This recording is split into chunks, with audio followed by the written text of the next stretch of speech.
is about the memory and the memory impairments. We have two hosts today. I and Yanjiang Wang. We both from Chongqing Institute for Brain and Intelligence and Third Military Medical University. So we have 5 speakers today, 2 about memory, and another 3 about memory impairments, namely Alzheimer disease studies. So our first speaker, let me give a very short introduction about her, Christina Grienberger. Christina is a medical doctor by training and got her PhD degree from Technical University Munich. Before going to Brandeis, she was a postdoc fellow in with Jeff McGee at Geneva Farm, and her research bridges cellular and systems neuroscience and focuses on the synaptic, cellular, and circuit mechanism underlying experience-dependent neurocomputation in the brain. I need to introduce Christina more. So she is a genius in not only understanding science but also in learning technique. I spent half a year to learn wholesale patch cam recording. For her, she needed only 1 day or 2 to learn the wholesale patch cam recording. So she's a genius. So today's topic is about entorhinal cortex and hippocampus. Okay, I have to give the time to Christine, please. Thanks, Xiaowei. Thanks a lot. Let me share my slides. It's okay. You can see them? Yes, sure. Okay, great. Thanks, Xiaowei, for the kind introduction, and thanks to all the organizers for inviting me. It's really a tremendous pleasure to be here. So I recently joined Brandeis to start my own lab, but I should say that all the work that I'm going to talk to you about today was actually performed in Jeff McGee's lab when I was still a postdoc. And so broadly speaking, we are interested in understanding how the brain can produce learned behaviors. The core idea behind the work is that learning is associated with a set of new experiences, and these experiences then drive changes in brain activity that are persistent and are necessary for learning tasks that are important for survival. And in the mouse, and that's the model organism I'm studying, these tasks could involve learning how to find food, memorizing where to find shelter, etc. And so what we are trying to do is trying to understand what are the mechanisms at the synaptic, cellular, and circuit level that allow actually individual experiences to affect brain activity. And so to do that, we have been studying place cell activity in the mouse hippocampal area CA1. And so the hippocampus is, of course, a very good area to study learning because from decades of seminal work that the hippocampus is essential for tasks that require learning. And in particular, this has been studied in the context of learning related to space.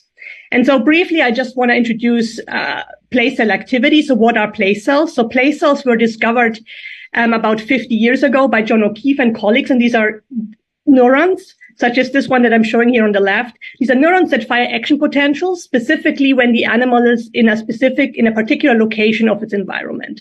And in this place cell here, you see the white line corresponds to the trajectory of the animal as it moves to an open field, and each red dot corresponds to an action potential. And you see that that this is a place cell that has a firing field, or place field as it's called, in the right upper corner of the arena.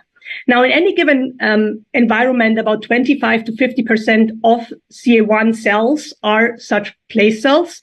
Their firing fields tile the entire environment, suggesting that as a first approximation, these are used for the animals to navigate in an environment. However, when one looks at a complete population of CA1 place cells, it becomes evident that there's more to the story. So this is a population of about more than 1,200 place cells from my own experiments. So this is now recorded on a linear track. So on the x-axis, you have the position of the animal on the linear track. On the y-axis are the place cells, and the red color marks for each of these place cells the peak of its firing field, the center of its firing field. And you see, yes, these place cells tile the entire environment, but there is this location at 90 centimeters where there are clearly an increased density of place cells. And so this is the location where the animals are thirsty and are water restricted, and so they are thirsty. This is the location where the animals receive a water reward. And the presence of this so-called reward overrepresentation suggests to us that, yes, these place cells are spatially modulated, but actually this representation in CA1 reflects more than just space. It reflects actually what's important, what's essential to the animal. And so we can use studying how this representation is formed as a model system to study how actually experiences affect brain activity. And so just to briefly introduce you, so from an excitatory input perspective, a CA1 pyramidal cell has two separate dendritic input compartments. One is the perisomatic compartment, which is close to the soma, which receives intrahippocampal input coming in the CA1 area, mostly from area CA3. The other major input is coming from the entorhinal cortex, from layer 3 of the entorhinal cortex, and this contacts the outer, very distal tough dendrites. Now, this compartmentalization has two functional consequences. One is that inputs from the entorhinal cortex cannot drive really action potential firing by itself, because they are so far away from the axon initial segment where the action potentials are initiated, that they cannot depolarize the cell enough by itself to drive action potentials. The other consequence is that inputs from these two input streams coming from layer 3 and from the area CA3 cannot mix easily. So they will not have synapses on the same dendritic segment. So to overcome this, these cells have a specific type of dendritic spike. It's called a dendritic plateau potential. And this is an example from a recording from a paper from Jeff in 2009. And so these are dual dendritic patch clamp recordings in slices where he puts a patch pipette out here and out in the apical dendrites and near the soma. And what he found is that whenever there is one of these large voltage deflections out in the dendrites, one of these large dendritic spikes, he sees that the cell fires a burst of action potentials at the soma. And so because there is this connection between this dendritic plateau potential in the dendrites and the burst firing at the soma, I will call these events for the remainder of the talk plateaus. So whenever I talk about a plateau that we see in a somatic recording, please have in mind that this corresponds to actually a dendritic plateau potential in the dendrites. Okay, and so given this diversity of input, then we wanted to ask the question, so how are place cells formed? Because this was actually not known at the time. So to do that, we trained mice to run on a linear treadmill. The belt is 180 centimeters long, and it is divided into 3 sectors, each enriched with a different set of somatosensory and visual cues. And so down here, you see sort of the distribution of the cues. You see the cues are uniformly distributed. And this sort of gives the animal the impression of an environment that is enough to evoke robust place cell activity in the animal. And so this is how it looks in real life. So in this case, the animal has to learn the location of a single reward on the belt. This is a very well-trained animal, and you see that she accelerates after consuming the reward. He then slows down as he approaches the reward, consumes the reward, and accelerates again. And so you see that the licking is really restricted to this tight zone around the reward, indicating to us that the animal actually has learned where the reward is.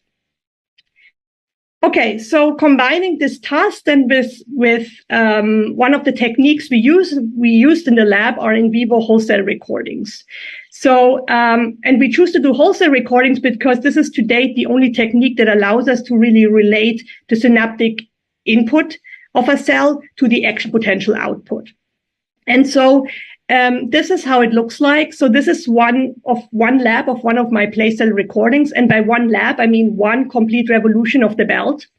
So you see here that here is the place field of the cell marked with a series of action potentials in the middle. And you see underlying this series of action potentials, you have a sort of slow depolarization, which you can see better if I show you the low-pass filtered version of the memory potential. So this is called the ramp depolarization or slow memory potential depolarization. And this is really a hallmark feature of place cell activity when you record them intracellularly. And so then, combining the treadmill task with the whole cell recordings, we found a few years back that these plateaus that I mentioned before are very powerful at driving place field formation. So you see here, this is one place cell that I recorded. It fired only a few spurious action potentials in labs 5 and 6. But then after firing such a large plateau, in lab 8, you see that a place field appeared immediately and essentially was there for the remainder of the recording. Now, because we are in a whole cell configuration, we can also manipulate the memory potential of the neuron. In this case, we can, quote unquote, artificially evoke these plateaus by doing by injecting large amounts of currents through the patch pipette, and you see an example here. And you see that also, this is now not the cell spontaneously firing like on the left side, but it's really firing, it's really the experimenter, it's us manipulating the memory potential. And so also in this case, then we were able to evoke a place field in the cell, which was there for the remainder of the recording. Now I should mention a few things. So first, we were able to do this anywhere on the track. So we could evoke place fields anywhere on the track with this trick. Second, evoking action potentials instead of plateaus was not sufficient. So we tried high frequency action potentials, often hundreds to thousands of action potentials. They were not able to induce a place field.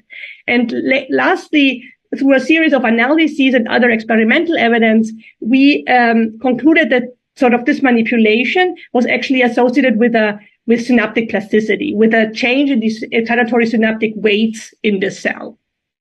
And so what do we conclude from this series of experiments? So we conclude that each CA1 pyramidal cell, even if it's a silent one, receives a constant barrage of heterogeneously tuned synaptic input that covers the entire environment. So this is schematized here, where each of these Gaussians represents a spatially modulated input from CA3. And you see that each neuron knows about the entire environment through these inputs from CA3.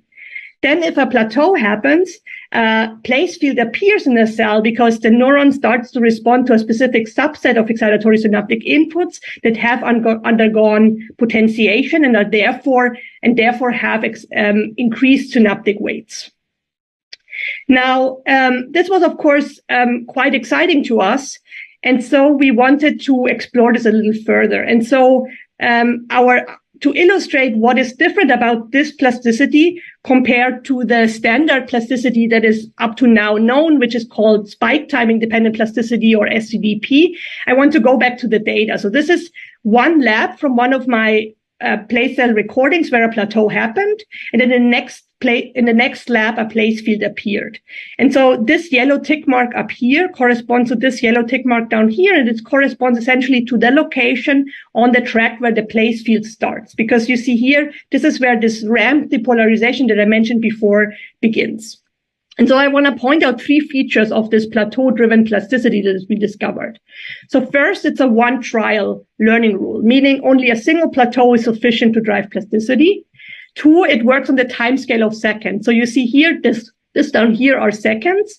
You see that inputs were potentiated that happened seconds before the plasticity-inducing event. In this case, up to 2.5 seconds before. And three, there is no direct causality, meaning that inputs got potentiated that had nothing to do with inducing the plateau itself. And so there's no causal relationship there. And so this is, of course, very different from what we know about classic happy end STDP, because it often needs tens to hundreds of trials. It works only in the timescale of tens of milliseconds, usually around 50 milliseconds. And lastly, there's always direct causality is required, meaning that postsynaptic activation need to always follow presynaptic activation in order to get potentiation. If it's not the case, then there is actually depotentiation happening. And so we were very excited about this, as I mentioned, and so we wanted to explore this plasticity further. And one thing we wanted to know is, so what I mentioned, it works on the time scale of seconds, but what is the exact time course? So to find that, we teamed up with a computational neuroscientist at Janelia Farm called Sandro Romani.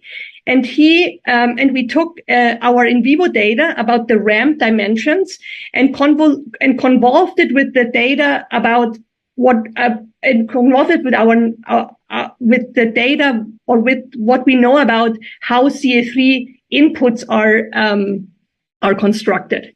And so based on that, we could come up with a plasticity kernel here in white for the plateau-driven plasticity, and compare it with the known plasticity kernel that applies for STDP. And you see already that the plateau-driven plasticity is about an order of magnitude or 2 orders of magnitude longer. It lasts from about 3 seconds ahead of the plateau to about 1.5 seconds after the plateau. So on average, the BTSP or plasticity follows an asymmetric seconds long and about 4 seconds long time course. And so to test this, is this really true? So does this really apply? Sandro came up with a prediction, namely, if this is really true that there is a 4-second plasticity kernel at work, then there would be a linear relationship between the width of the ramp and the running speed in the lab that the plateau happened, in the induction lab. And so to illustrate what I mean by that is, I'm showing you here 2 examples. So if the animal is running slowly when the plateau has happened, then a smaller amount of inputs fit into the 4-second plasticity window. And so the ramp here in blue will be narrower. However, if the animal is running really fast when the plateau happens, then a larger amount, more of these inputs fit into that same 4-second plasticity window. And as a consequence, the ramp will be wider. And so we tested this idea, and here I'm showing you the data. So this is on the y-axis, the ramp width. On the x-axis is the running speed of the animal when the plateau happened. And you see there is indeed this linear relationship between these two parameters. And the slope is about 2.4 seconds, which is sort of consistent with the seconds long plasticity window. Whereas if STDP would apply and just the plateau would be a stronger plasticity signal, but all the other STDP time courses would apply, then you would essentially would not expect to see any sort of these relationships. Okay, so let me then summarize what we found here. So we discovered here a new form of synaptic plasticity, which we call behavioral timescale synaptic plasticity, or BTSP. I noted here the 3 features that I already mentioned, and I didn't have time to sort of go into detail here, but we think it mostly affects the CA3 to CA1 synapses. Also, we don't know what's going on at the EC3. I will talk a little bit about that later. And the other thing is that BTSP is blocked by NMDA receptor antagonists and calcium channel antagonists. And so the question that I'm going to talk about in the rest of the talk is then, because of these features, because of this sort of one trial learning rule, the seconds long time course, we thought could be actually BTSP the mechanism that allows experiences to affect this, to affect the hippocampal activity, to sort of create this overrepresentation. And so this is then the question I'm going to discuss with you for the rest of the talk. So does BTSP actually allow experiences to shape representations in CA1? And plateaus are a key signal here, because they are kind of the teaching signal telling the neuron, okay, something important has happened, now form a place field. And so to answer that question, we turn to a technique that allows us to image population of cells over time. And this is, of course, to photon calcium imaging. I'm showing you here part of a typical field of view. On the left, so I use a mouse line created by the Genie team in Janelia called GP517, which expresses the genetically encoded calcium indicator GCAM6F in CA1 pyramidal cells. On the right, you have 9 representative place cells, sort of ordered by their activity peak. And of course, each of these transients corresponds rather to a burst of action potentials rather than a small number of action potentials. And so the task is as follows. There's 2 phases. So on day 0, and training on day 0 happened on a blank belt without any cues and from lab to lab variable reward locations. Then day 1, the next day, I put them for the first time on this cue-enriched belt that I described to you before, and the animal has to learn a fixed reward location. And so this is the licking behavior from one animal. On the y-axis, you have the number of labs. On the x-axis, you have the position of the animal. And you see that during this, when the animal don't know where the reward comes because it's given sort of pseudo-randomly, you see that the licking is kind of everywhere. There is sort of this constant searching behavior. Whereas on day 1, the animal, after the initial phase of still licking everywhere, it starts to restrict its licking to a tighter and tighter zone around the reward, which suggests to us again that sort of learning has occurred, that the animal has learned the reward location. Okay, so how does the population activity looks like? So this is on the left, you have day 0. On the right, you have day 1. And so on day 1, you have this classical reward overrepresentation that I've shown you before. On day 0, however, you have, first of all, less place fields, and you have a uniform distribution. So, and I should also say that there is, and I can quantify that by simply sort of counting the number of place fields as a function of its position. And you see here, it's sort of uniform. Here you have the peak around 0 or around the reward site. And I should also say that there's virtually no overlap between the place cells on day 0 and the place cells on day 1. And so I can essentially observe the representation form on day 1 as the animal learns the task. And this is really a nice, simple learning model here. So the first question that we can ask is, what is the time course of this development? And so here on the y-axis, you have sort of the cumulative diffraction of cells. On the x-axis, you have the time of the session, and you see that there's a population. Each gray line is an individual animal. The white line is the average. And so you see that initially, about 20 to 30% of place fields are there really early, but then really the majority of the fields forms later as the session goes on, as the animal learns, suggesting again that experience is needed to form this representation. Then this is how it looks like on the individual place cell level. So on top here you have the individual running profiles in the first lab that we can detect the place cell. Here you have sort of the typical color maps I showed you before. Now you have on the y-axis the lab number. On the x-axis you have the position, and below is just an average across all labs. And so you see hopefully that these events, these place fields look very similar than what we've observed with the whole cell recordings. And so this is now again with imaging. And so we see this abrupt place field appearance in a single trial. And we see this width relationship between the velocity of the animal in the induction lab and the width of the field. And so here, for example, you see that this place field appeared at around 90 centimeters or maybe 45 centimeters. And you see here the running speed was rather high at around 28 centimeters per second, maybe. Whereas here was when the place field arrived at around 90 centimeters. In lab 51, you see here the running speed was rather low at around 10 centimeters per second. And so the place field is much narrower. The same for this third example. And so these signatures told us that yes, BTSP is involved in this place field formation also, as we can detect it with imaging. And to sort of show you another line of evidence that this is true, I did also some pharmacology. So I applied NMDA receptor antagonists, APV, and the calcium channel antagonist SNX. And these are also BTSP, as I mentioned, is sensitive to NMDA receptors and calcium channel antagonists. And so two things happened. First of all, the number of place cells decreased from, which is normally 25% to 16 and 12%. And the other the other finding was that the overrepresentation went away, as you can see here. So white is control, red is the drug. In both cases, this overrepresentation was blocked. Okay, so what did I then tell you so far? So CA1 has two different inputs, one from area CA3, the other from area EC3. We have BTSP on these synapses, which drives an experience-dependent representation in CA1.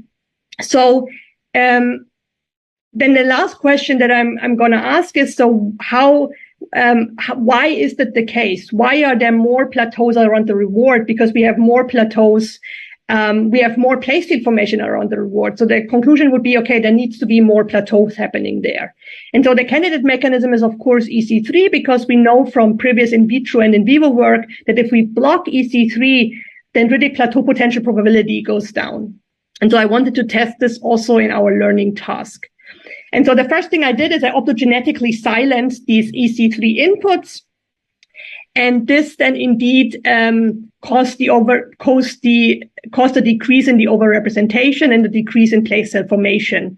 And so this was already the first hint, okay, EC3 is required for this experience-dependent representation. Then, of course, we did also imaging of these axons. So these are 3 individual axons. You see there are 2 sort of interesting features. So one, they are sort of spatially modulated, but they have also this sort of interesting stochastic activity where they are active for a lab and then they are silent for a few lab and then they are back active again. When we look at the population level, this is what we saw. So what I'm doing here is I'm splitting up the data into odd and even labs to sort of test for that stochasticity that I mentioned. And so you see if I sort of calculate the mean activity for all the odd labs and then sort them according to their peak and do the same for the even labs, you see that it's kind of really, it really shows that illustrates that stochasticity really nicely. So to quantify that a little further, I plot here the peak location in all the even labs across the peak location of all the odd labs. And you see there's a population of cells that fall here on the unity line. These are the so-called, what we call well-correlated cells. So these are really not that stochastic. They are sort of consistent between odd and even labs. And these other cells are all the really more almost random activity cells. What is interesting when I look at the spatial distribution of all these cells on the unity line of all these well-correlated cells, you see that they are kind of uniform, actually. So there is not really a location that is more represented than the others. And so this indicated to us that maybe this EC3 activity potentially reflects the uniform Q distribution in the environment. However, now, of course, we have a problem because I mentioned that there is this overrepresentation around the reward, meaning there should be more plateaus around the reward than at all the other sites. And so to understand how this type of activity could potentially drive the reward overrepresentation, we turned to computational modeling. So we modeled about 10,000 neurons in CA1 and each of these 2,000 EC3 axons. And each of these 10,000 CA1 neurons receives input from these axons and from about 100 axons that are randomly drawn. And so then we just simply sum up the activity of these EC3 axons and ask then, okay, what's the distribution of supra-threshold plateau-evoking inputs that these cells receive? And so we do that for 2 conditions. One is where the running speed is constant. Dwell time is just the inverse of running speed. And so in this case, you see there is not really an increased probability anywhere. However, if we take into account the actual running profile of the animal, actually I mentioned this, they slow down at the reward. You see that then if there is an increased dwell time, then we can actually see an increased number of these plateau evoking threshold crossing events around the reward site.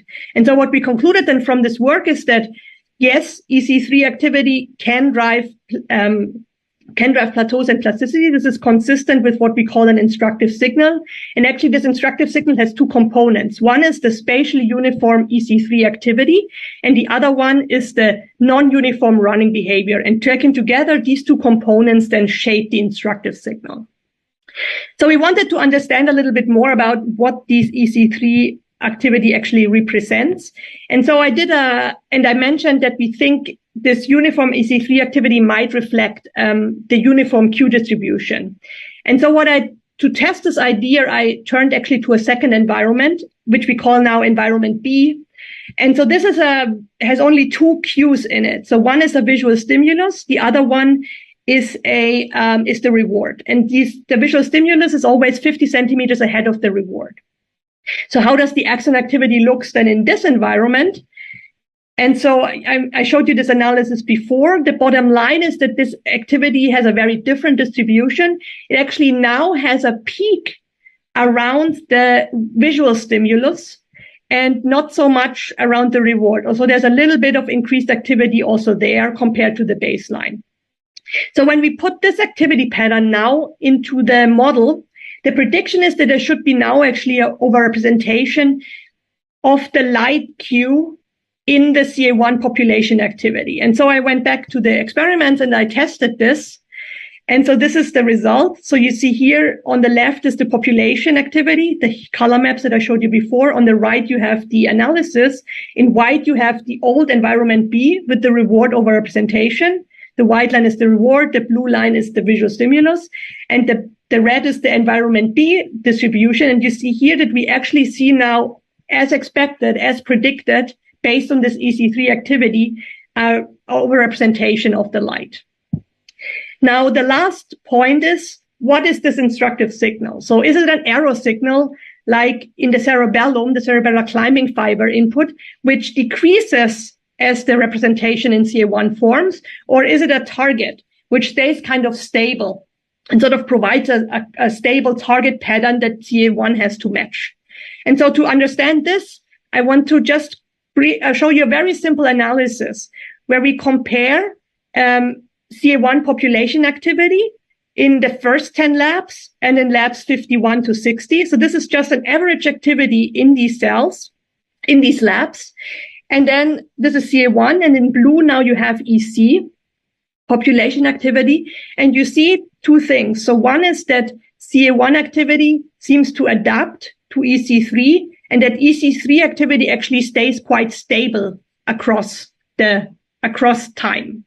And so just to quantify that, so this is now EC3 activity across, just here around the light Q, just across time. And if I now show you how the correlation changes between EC3 and CA1, you see that the correlation actually increases and then remains stable.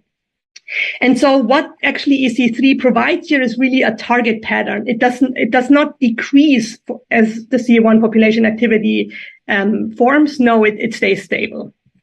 Okay, so to summarize then, so this is what we think is going on. So EC3 provides a target pattern to the CA1 pyramidal cells. In the dendrites, there's a computation happening between this target signal and the actual representation that CA1 or the actual state of the CA1 representation. Now, based on this comparison here, an arrow signal is generated, and the arrow signal is actually the plateau. The plateau drives PTSB, changes the actual CA1 representation, and then the cycle begins anew.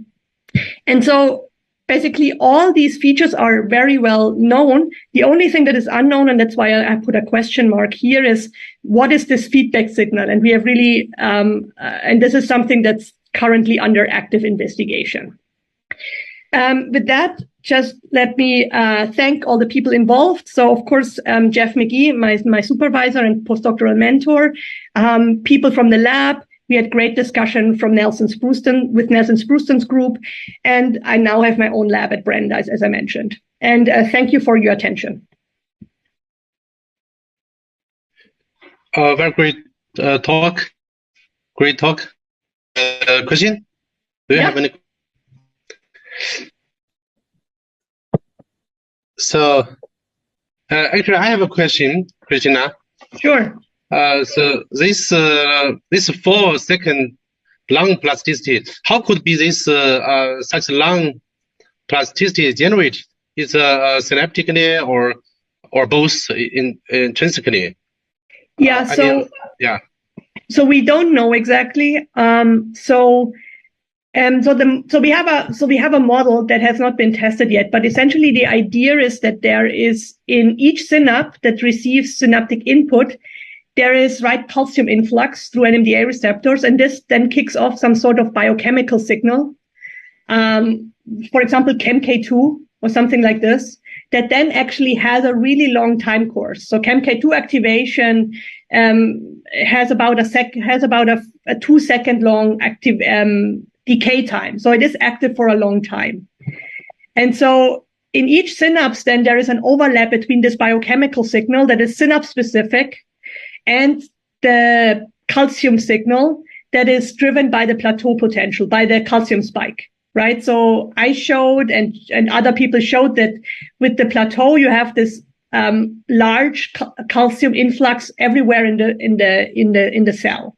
And so you could have some sort of overlap between the biochemical signal in the spine with this calcium signal that is dendritic, that is dendrite wide. And so that's the idea how that could happen. You see, so yeah. Yeah, I mean, why is this 4 second window? So well, this must depend on this biochemical. I mean, again, it's a theory, right? That has not been shown yet, but that would depend on this biochemical signal in the spine. So I don't have a good slide now, but essentially, if you think, yeah, so if you could imagine, it could be different if there would be a different, I don't know, ChemK2 isoform or something that would change the activation length of this biochemical signal, if that makes sense. Yeah. Okay. Another question is, do you impairment of the potential in animal? Do you expect to see any? You mean in disease models or something like that, or? Yeah. I mean, my guess would be, yeah, it would be, if there would be some sort of, again, some sort of disease model that would affect the calcium channels, or yeah, something like this. Definitely, one would expect an effect on the plasticity. Could A beta change the plasticity? I don't think this has been studied yet, right? So nobody has looked in any disease model, as far as I know. So that's definitely something that could be done. Okay. Behind this, your exciting results, you may have very challenging technique, right? How long can you have your whole cell pattern recording in 3D moving in head fixed moving animal? It varies between animals, of course, but I would say on average it's between 15 and 20 minutes. Okay. Professor Konnerth, you have a question? Yes. First of all, thank you for this fantastic talk. And what came to my mind now is the work of Peter Shomody, who showed this multiple inhibitory cells that exist in the hippocampus. So maybe what's your take on the role of inhibition in terms of modulation, stabilization, whatever other processes happen there? Yeah, so I mean, you might have seen that one certainly thing is that, this feedback signal that we think might be responsive, might be compared to the target.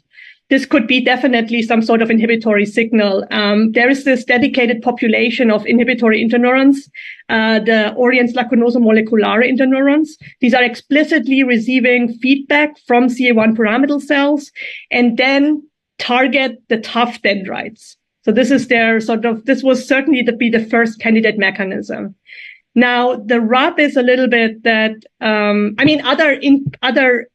other inhibitory interneurons could be too, right? So you could imagine there's inhibitory inputs, for example. These inhibitory interneurons could play a role. They target also specific type of dendrite targeting interneurons and so on. So that's certainly something super exciting to explore. The problem is a little bit that there has been imaging already done in these interneurons.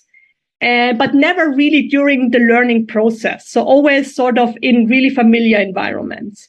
And there we don't really see these firing patterns that we would expect from this sort of feedback signal. But again, I think it has not been done really during the learning. And so there could be something really different, I think, early in learning when the environment is really novel. Another thing is, I think, what would be interesting to study would be neuromodulation, sort of look at attentional state. Because we know, again, that certainly in a novel environment, neuromodulation is very different than if the environment is different, is familiar. Yeah. So we still have 2 or 3 minutes. Any more questions? If not, we thank Christina again. Thanks. Thank you. Great talk. Yeah. So, Yanjiang, it's your turn. Yes. Yeah. Okay. Thank you, Xiaowei. So, good afternoon, everyone. So, our next speaker is Professor Colin Masters. Professor Colin Masters is a professor of dementia research at the Florey Institute and the University of Melbourne, and a consultant at the Royal Melbourne Hospital. His achievement has been recognized by the receipt of many international awards. Colin Masters has focused his career on research in Alzheimer's disease and other neurodegenerative diseases, including Creutzfeldt and Charcot disease.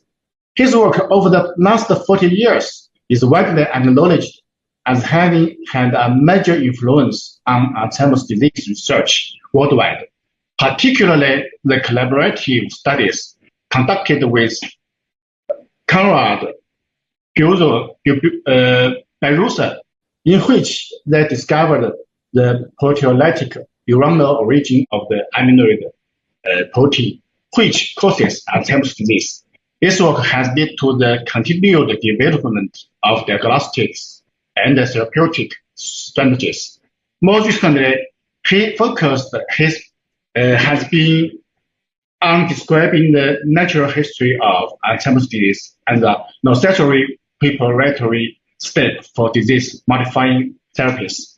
So today, Colin Masters will give us a very exciting topic. The title is Late Onset Alzheimer's Disease Caused by Defective Innate Immunity and Treated with Adaptive Immunity. Hi, Colin. Hey. Hi, welcome. Hey, can you hear me and you've see my slides? Yes, I can very clearly hear you and see your slides. Terrific. Okay, so it's a great pleasure to join you at this very important meeting and to thank you for your collaboration over the years, Yanjiang. So today I'm going to talk about late onset AD caused by defective innate immunity and treated with adaptive immunity. And these are the questions that I'm going to try and answer. When and where does Alzheimer's start? Is the default mode network in synaptic plasticity and the normal function of the precursor molecule for A-beta involved? What are the molecular species of A-beta which cause synaptic degeneration? Is impaired innate immunity responsible for the failure of A-beta clearance? What are the biomarker cut points of normality versus the different stages of Alzheimer's as we now define them? And what are the best disease-modifying therapeutic strategies? My slides don't want to move forward. There we go. Let's see what happens next. These are my disclosures. And now some background. We've known for a long, long time that the most metabolically active areas of the human brain, I can't talk so much about the mouse brain, reside in this network called the default mode network, which is the posterior parietal, precuneus, posterior cingulate area of the brain, and the dorsolateral frontal areas of the brain as depicted here. This has been known for a long time. It's also been known for a long time that these areas of the brains are the ones that become hypometabolic, decrease glucose utilization, and decrease blood flow as Alzheimer's disease begins. Recently, it's been demonstrated that this area of the brain, particularly the precuneus, is that part of the brain which is involved in learning as opposed to memory. And this is a very important point, given the last speaker's discussions. She may want to come back and discuss this later. There is a big difference between learning and memory. And this particular area of the brain in a human is where the engrams are first laid down. They bypass the hippocampus. It's only later that the consolidated traces end up in the hippocampus. So when we look at the human brain with a PET tracer for either amyloid or for tau, the two principal markers of Alzheimer's disease, we see, unsurprisingly, that these areas of the brain which are lighting up with these traces are exactly in this default mode network in the precuneus and frontal areas of the brain, and also in the for the amyloid, and also similarly for the tau. And the question is, what is the relationship between A beta and tau? This is hotly debated at the moment, but you can see in this little graphic, this is real world imaging. In the upper panel is amyloid, and then tau is coming later. You see that tau is following the amyloid deposition, with one marked difference, that in the tau aggregation, medial temporal lobes are far more affected than A beta. Now, this is just a cartoon that extends over 30 years by putting together a whole series of scans and lining them up in terms of their intensity. But this seems to be the general pattern as to what happens. More recent work from Bill Yeager's group demonstrate that the different variants of Alzheimer's disease, the principal phenotypes, which is typical, logopenic variant, primary progressive aphasia, posterior cortical atrophy. I still don't have the figures on diffuse Lewy body disease, but let's just look at typical PPA and PCA. This again demonstrates both for the A beta and the tau signals, depending on which hemisphere is dominant. And this is the other important point that we are trying to communicate with you at the moment, is that depending on the dominant hemisphere, that is where this disease starts. So the more dominant, left versus right, in typical Alzheimer's disease, you can see the difference between these two conditions, particularly in this network. In primary progressive aphasia, it is also a left over right predominance, but interestingly, in a posterior cortical atrophy, it is right which dominates over left. And this is telling us something very important about the way that this area of the brain is used, and is my speculation that the precursor molecule that gives rise to the A beta is doing its function in synaptic plasticity in that area of the brain, because it has a major role in the way that synapses undergo long-term potentiation. And to back up that statement, we now understand that if you are in the preclinical stages of Alzheimer's, where you've got the amyloid just beginning to appear in the precuneus, there is a remarkable, I say remarkable, difference between people who have preclinical disease. They cannot learn as well as people who have no amyloid in the brain. The effect sizes between these two graphs is a spectacular 2.2. And all we asked them to do was to learn a Chinese character at 30 minutes a day for 6 days, and you can see the separation of the curves. A truly remarkable finding. Now, to cut a long story very short, we now know the time course of the aggregation and accumulation of amyloid in the brain follows a sigmoidal curve, which begins at a certain age, which we now think is around about 45 or 50 to 60. and then progresses linearly until it reaches maximum component, where you have full-blown Alzheimer's disease, which means that on the PET signal anyway, we're looking at an increase of A beta per year of the rate of approximately 4% per annum over 20 years. Most of our work is now concentrated in this very early stage as people begin to transition from complete normality across this threshold and get onto this pathway, which is irreversible. Once you're on this pathway, you will develop Alzheimer's disease if nothing else is done. Fortunately, in addition to biomarkers from cerebrospinal fluid and these molecular imaging in tau and PET, we now can add to our armamentarium a blood test, because with the improved methods of mass spectrometry, we can now measure in low picograms per microliter concentrations the A beta peptide, and you can see here is an example of people who are positive for amyloid by PET, their blood test. People who are negative, you can see this remarkable difference. This is just around the corner. It hasn't been validated yet, but right now this blood test for Alzheimer's is one of the hottest areas in this area. Now, the other major thing that's occurred in the last 5 years, 10 years, is the GWAS studies, the genome-wide association studies, which point solidly to the pathways involved in clearance of this molecule from the brain. All of these genes, which are listed here, are part of the endocytic, phagocytic, autophagocytic, endosomal, lysosomal pathways, particularly in the professional macrophages and microglia, which are responsible for clearing this material out of your brain as you get older.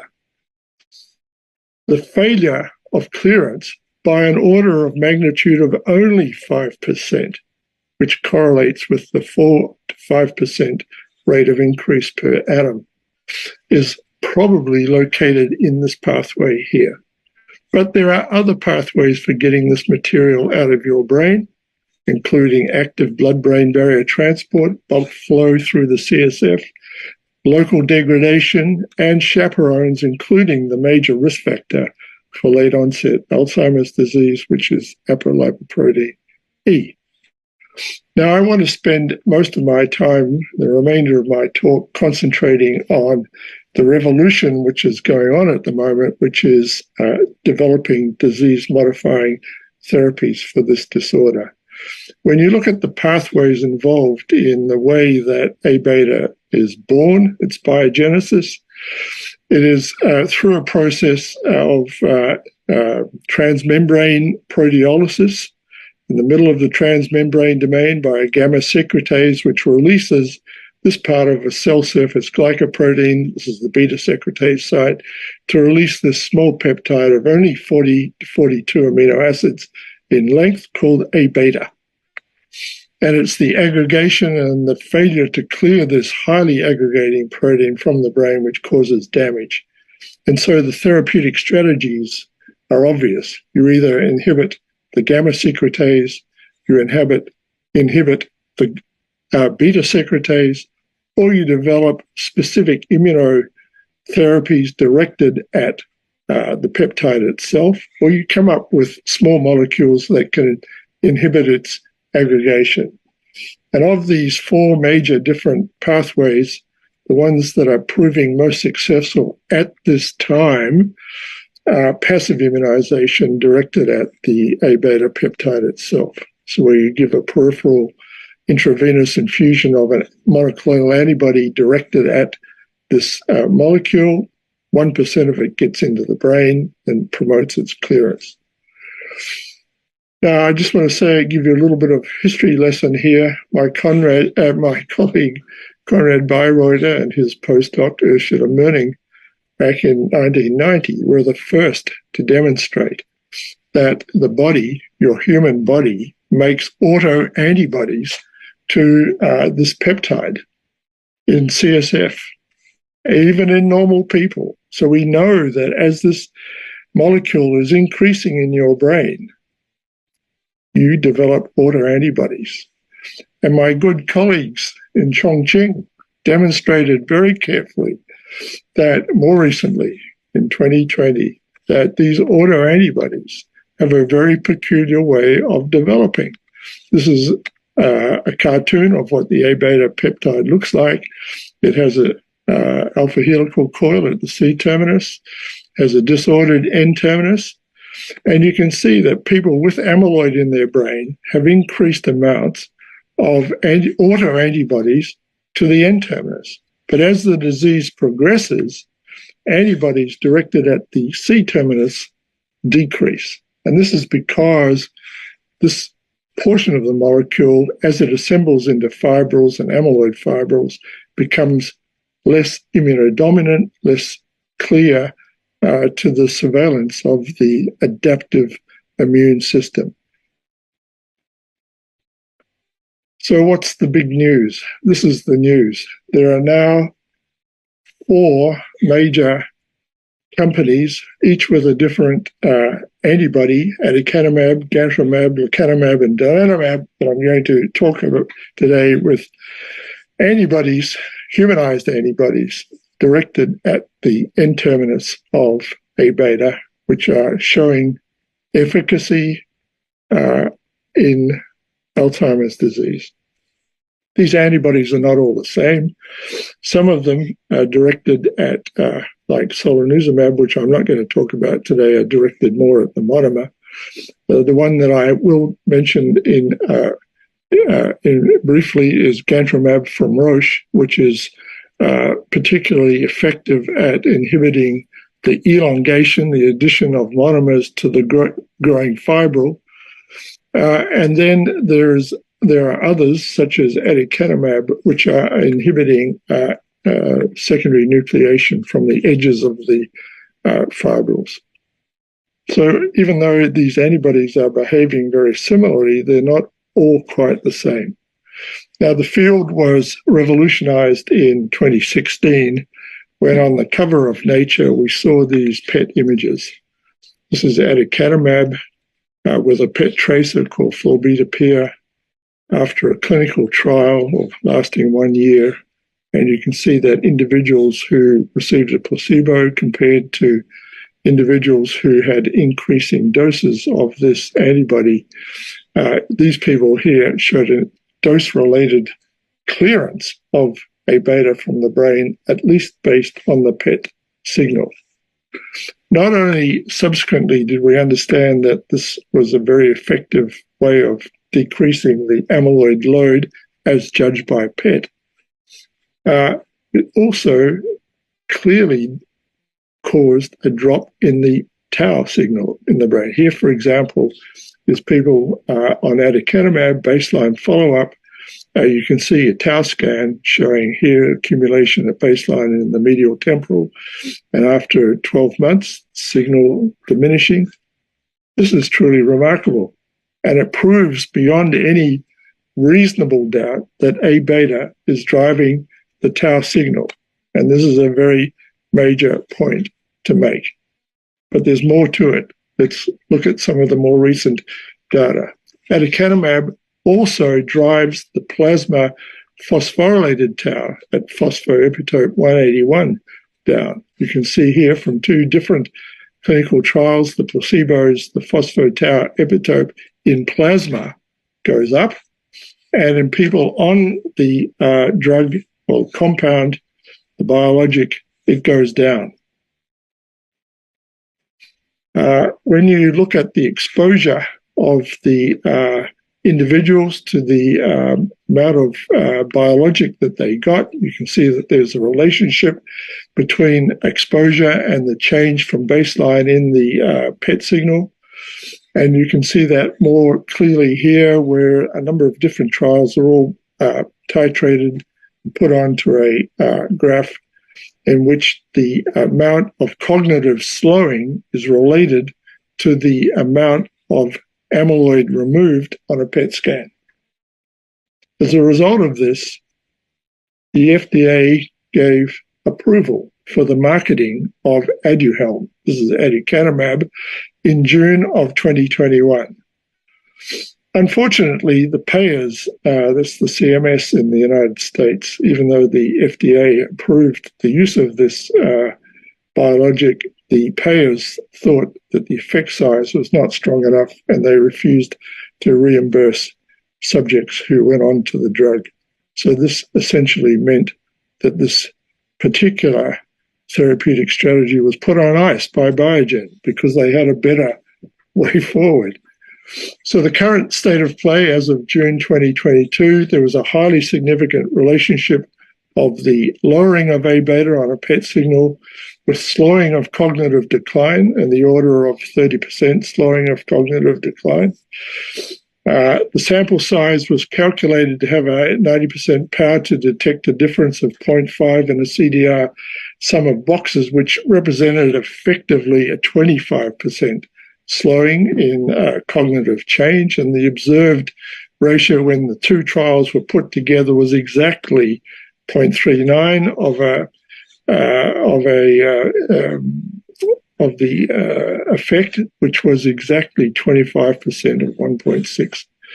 So this is a pre-specified slowing of cognitive decline.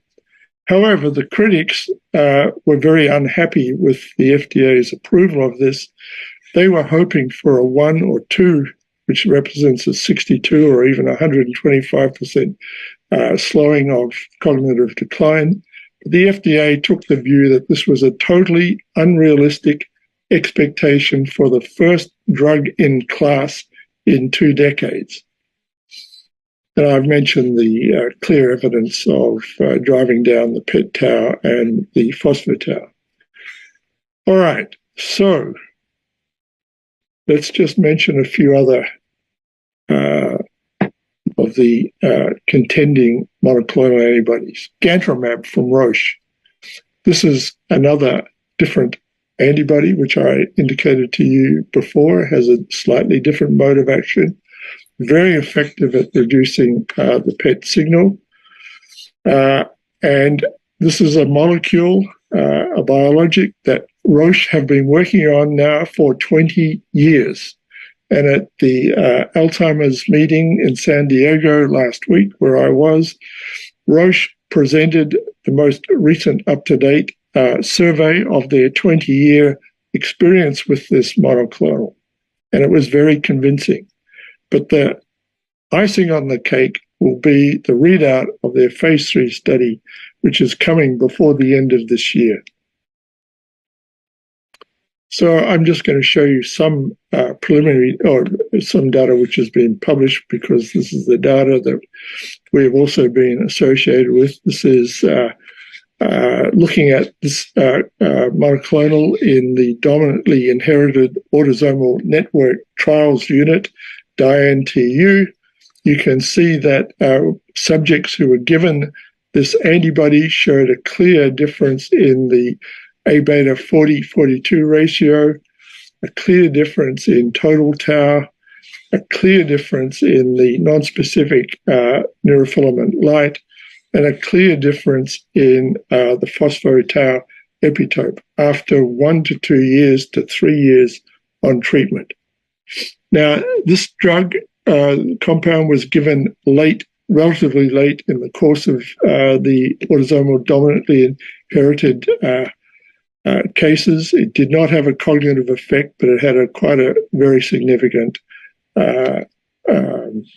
biomarker readout, which gave us encouragement to go forward with an open label study in which many subjects have now registered. So they're on high doses of gantenerumab and will remain on that until we get the results of the current phase 3 study. Lecanemab, which is where Biogen is now putting its efforts. They've sort of put aducanumab on ice. Biogen have a relationship with Eisai in Japan for an antibody formerly called BAN2401, which is now called lecanemab, which is directed at a pyroglutamate modified N-terminus of A-beta.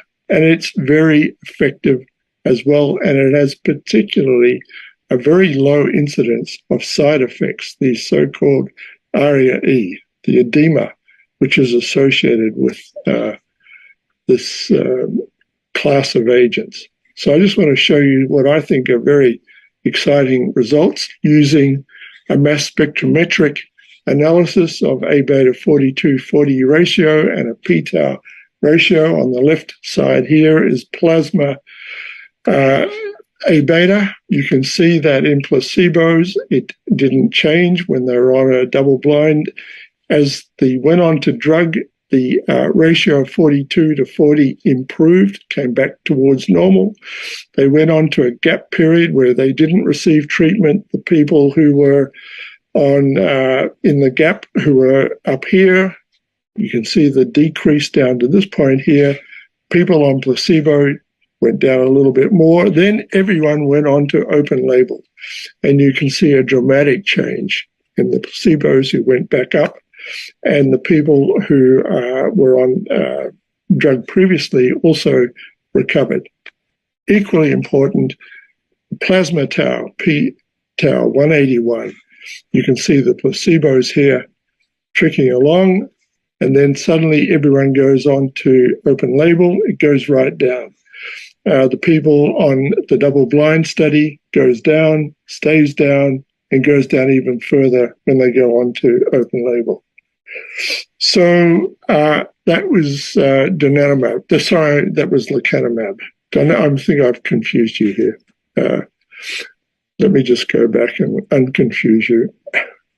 Lecanemab is against the mid-domain and the N-terminal domain of a mutant form of A-beta, so-called Arctic mutation.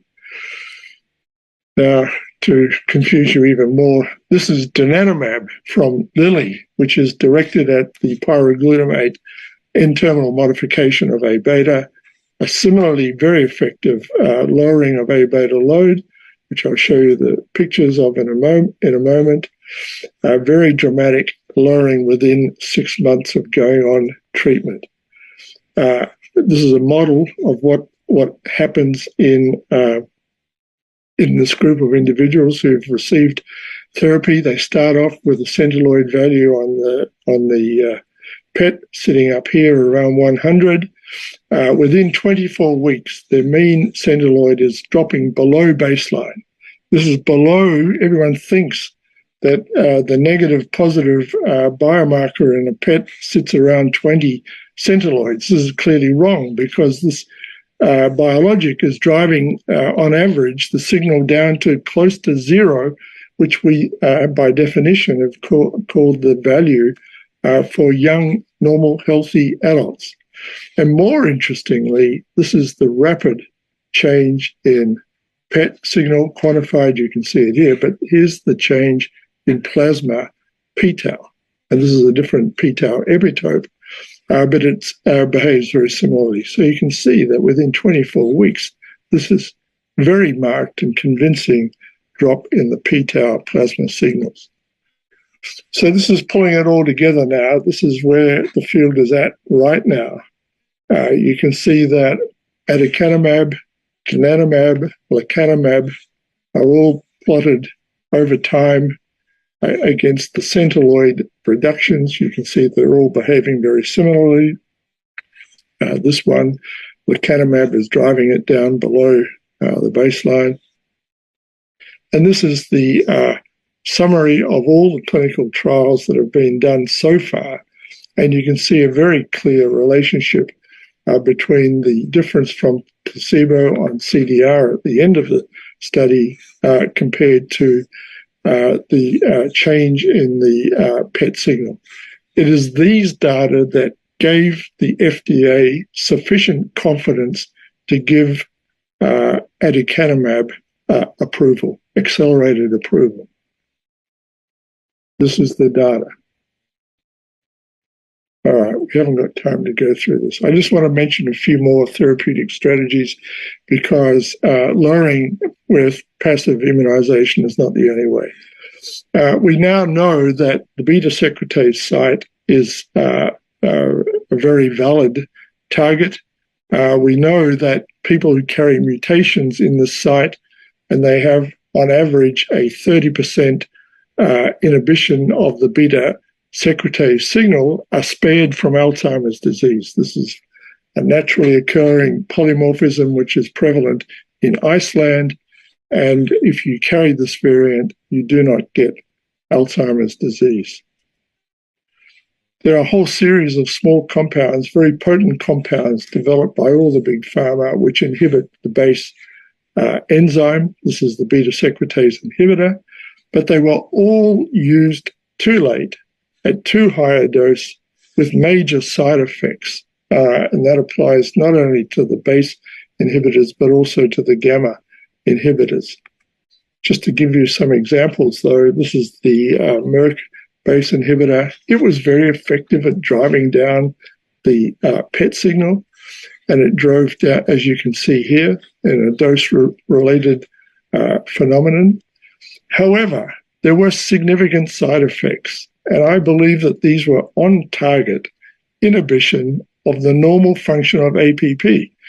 Remember what I told you at the beginning of my talk. The normal function of APP is in consolidation of the engram, the memory traces, in that area of the brain where APP, the precursor molecule, is being used for long-term potentiation.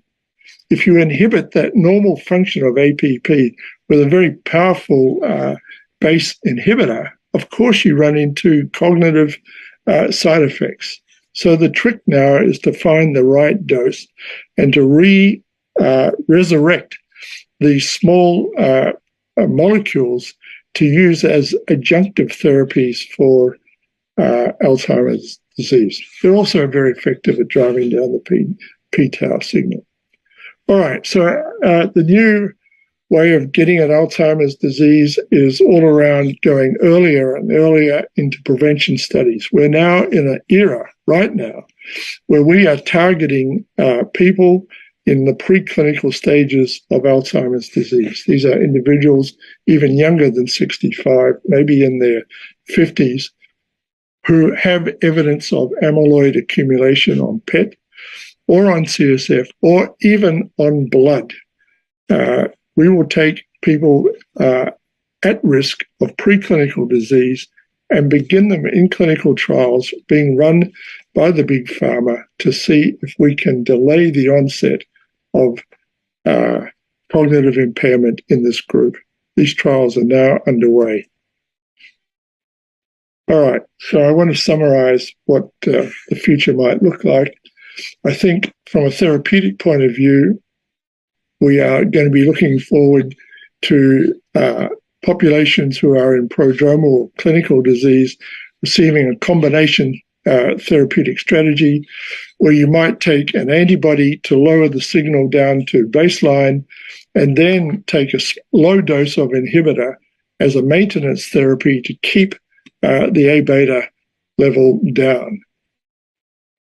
It's also conceivable that we will start treating individuals in primary and secondary prevention. Primary prevention means treating individuals before they have any change in any of the biomarkers, but we know that they're at risk because of genetic risk factors. Whereas secondary prevention is individuals who've got signals in their blood, CSF or PET, that show that they've crossed the threshold and are ready to receive therapy. So I think that these secondary and primary preventions could involve using antibodies or low-dose inhibition of production. So in summary, what I've told you is that the precursor molecule of APP may be involved in synaptic plasticity that underlies encoding of the engram in the default mode network of the brain. Deficits in learning in preclinical disease may prove to be more sensitive indicators of impairment than memory deficits. There's a 4% accumulation change of A-beta over a 30-year interval, and that drives the aggregation of tau.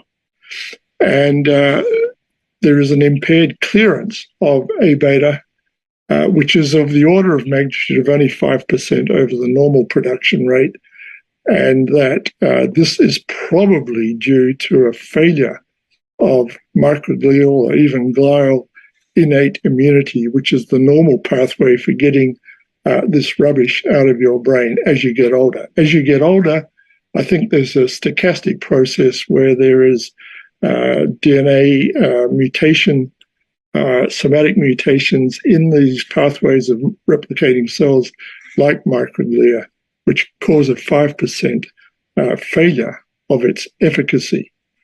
And finally, I've tried to give you an idea that where we're heading at the moment with rational disease-modifying strategies which target A-beta and lower the load to baseline, and then using adaptive immunity, that's the monoclonal antibodies, and then using low-dose inhibition of production.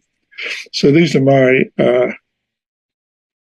acknowledgements, large groups of individuals who've provided the normal data on the natural history of Alzheimer's. These are some of the people involved in our research groups, and these are some of my collaborators.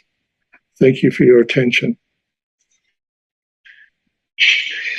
So thank you, Colin. Just now, Professor Colin gave us a very, very insightful and instructive presentation on the natural history of the amyloid beta and the tau deposition in the brain. And also, his work clearly demonstrated that amyloid beta deposition is the very early event in the course of the Alzheimer's disease, and also is closely related to the subsequent accumulation of phosphorylated tau in the brain. And also, Colin also gave us a very clear and summary of the current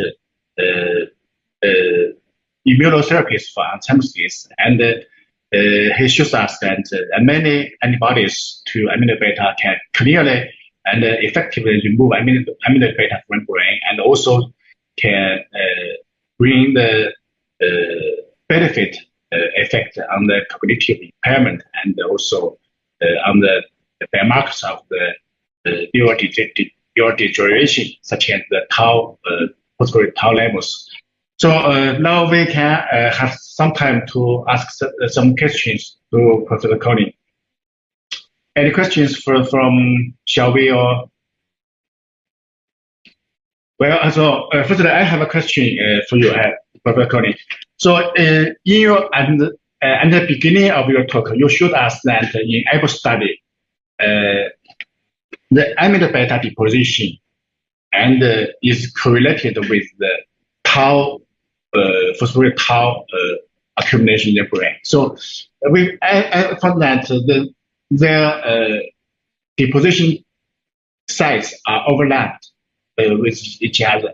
So in the Brock study, so the Brock studies showed that the amyloid beta propagation, deposition and propagation has different direction of the compared with the tau deposition and propagation. So can you give us some information about this difference? So this is an area of great controversy at the moment, and is subject to a lot of research. But my idea is very simple: that A-beta drives tau aggregation as a one-step local phenomenon, and then once tau has become aggregated, the neurons that project into the area of the brain that is actively forming A-beta and tau aggregates retrogradely take the aggregated tau back into their cell bodies. And that is why the medial temporal areas of the brain become affected.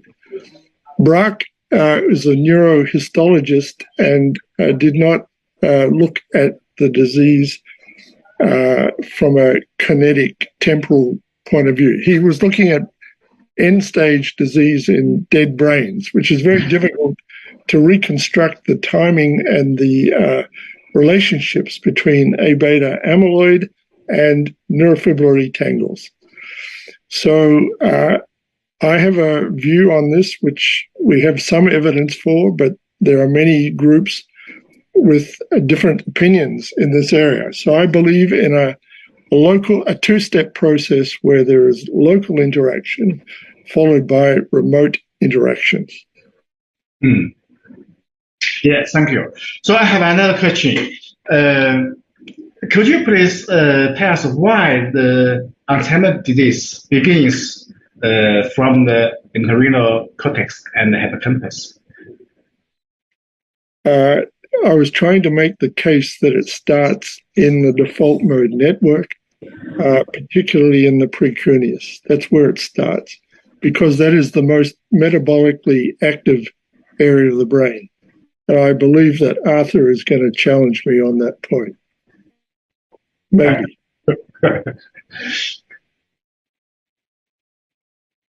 Hi, Arthur. Hi. Actually, thank you very much for a beautiful talk. Very, very instructive. I want to add to this point just a comment. Yeah. So we have, I may not dwell on it too much, but the evidence what we have is that this increased metabolism is strongly related to the high levels of activity. So actually in the hippocampus or precuneus, the baseline levels of activity are much higher than other regions, at least in the mouse model. And this increased activity actually is a predisposition for what happens then in later on in terms of a beta-dependent toxicity. Okay. Yeah. But I also have a question. I wonder about what happens. What are the early stages of distortion of the PET signals? I don't know how far one can go back and study children even in terms of possible distortion of the PET signal. What is known about the early stages at all?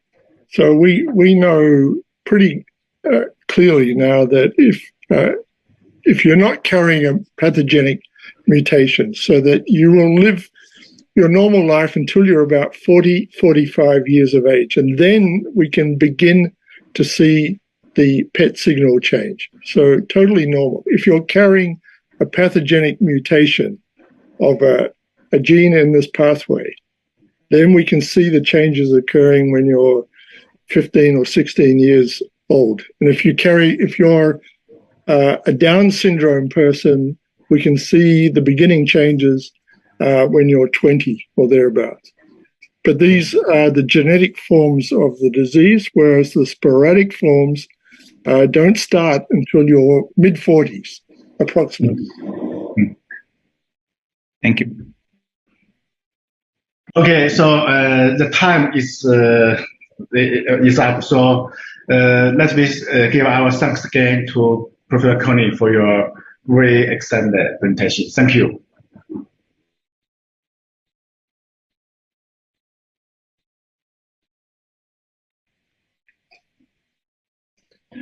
Okay, so it's my turn to host next speaker. Next speaker is Professor Konnerth. Let me give a very short introduction of Professor Konnerth to audience. Professor Konnerth studied medicine at the LMU Munich, obtained his doctorate at the Max Planck Institute of Psychiatry in Munich, and completed his postdoc study at the Technical University in Munich. After stay in the United States and in Max Planck Institute of Biophysics, Chemistry in Göttingen, he was a professor and the chairman of the physiology at the University of Saarland, the Technical University Munich, and LMU Munich. Since 2005, he holds the distinguished Friedrich Schiller Chair, and he is the director of the Institute of Neuroscience at the Technical University Munich. Actually, he studied both memory and memory impairments. And from what I know, one of his major contributions in the field in the past 15 years is the discovery of the of the network dysfunction in Alzheimer's disease animal model. And because of this contribution and the imaging technique development, he got his Brain Prize in 2015. So I have to stop here, and I give the time to Professor Konnerth. Today the topic is about dysfunction of neuron and circuits in Alzheimer's disease. Please.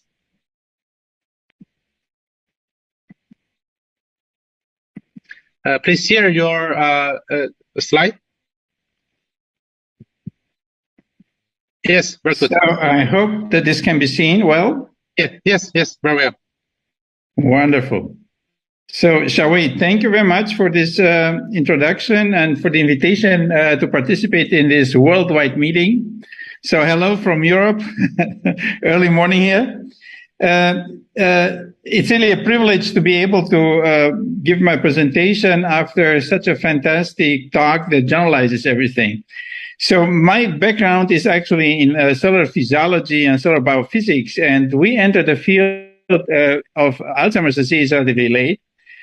The focus of our research is very much on what happens on the level of synaptic mechanisms and circuits in the real brain.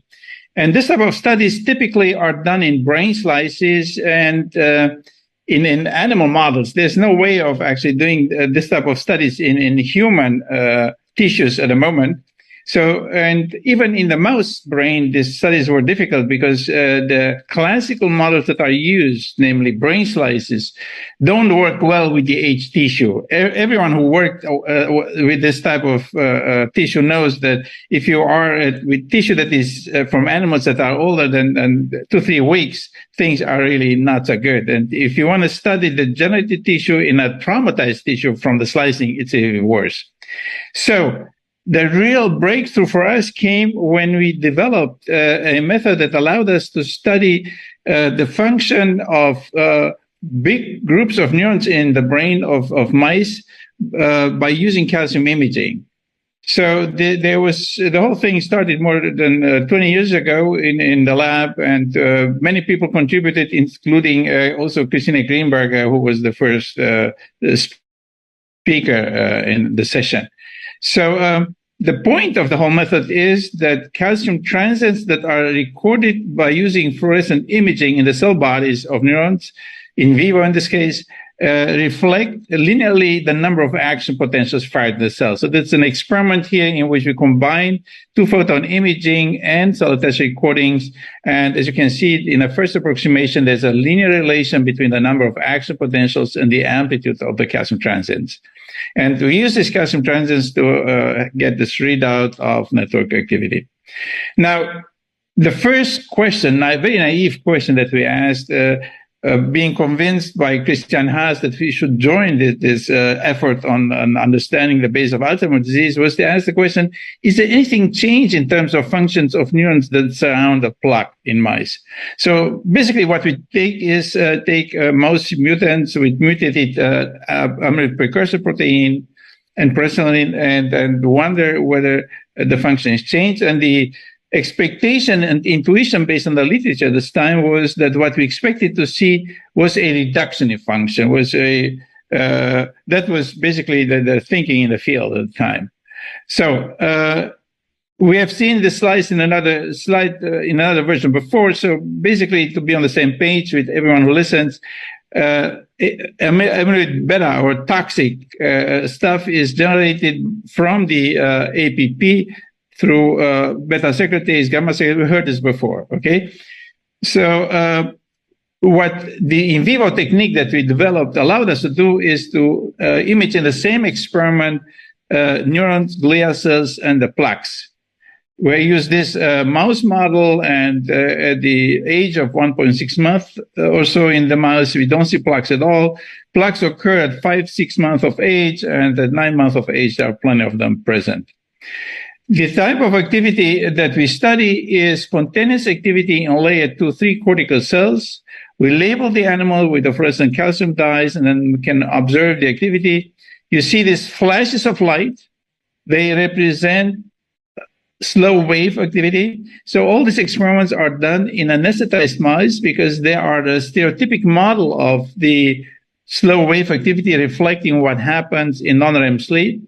Occasionally, you see one of the layer 2-3 cells flashing up a little bit more strongly than the others. Okay, so here you see the basic finding, actually. In wild-type mice, cells in layer 2-3 behave relatively uniformly, and you have this very low-frequency activity observed basically in all the cells that we have.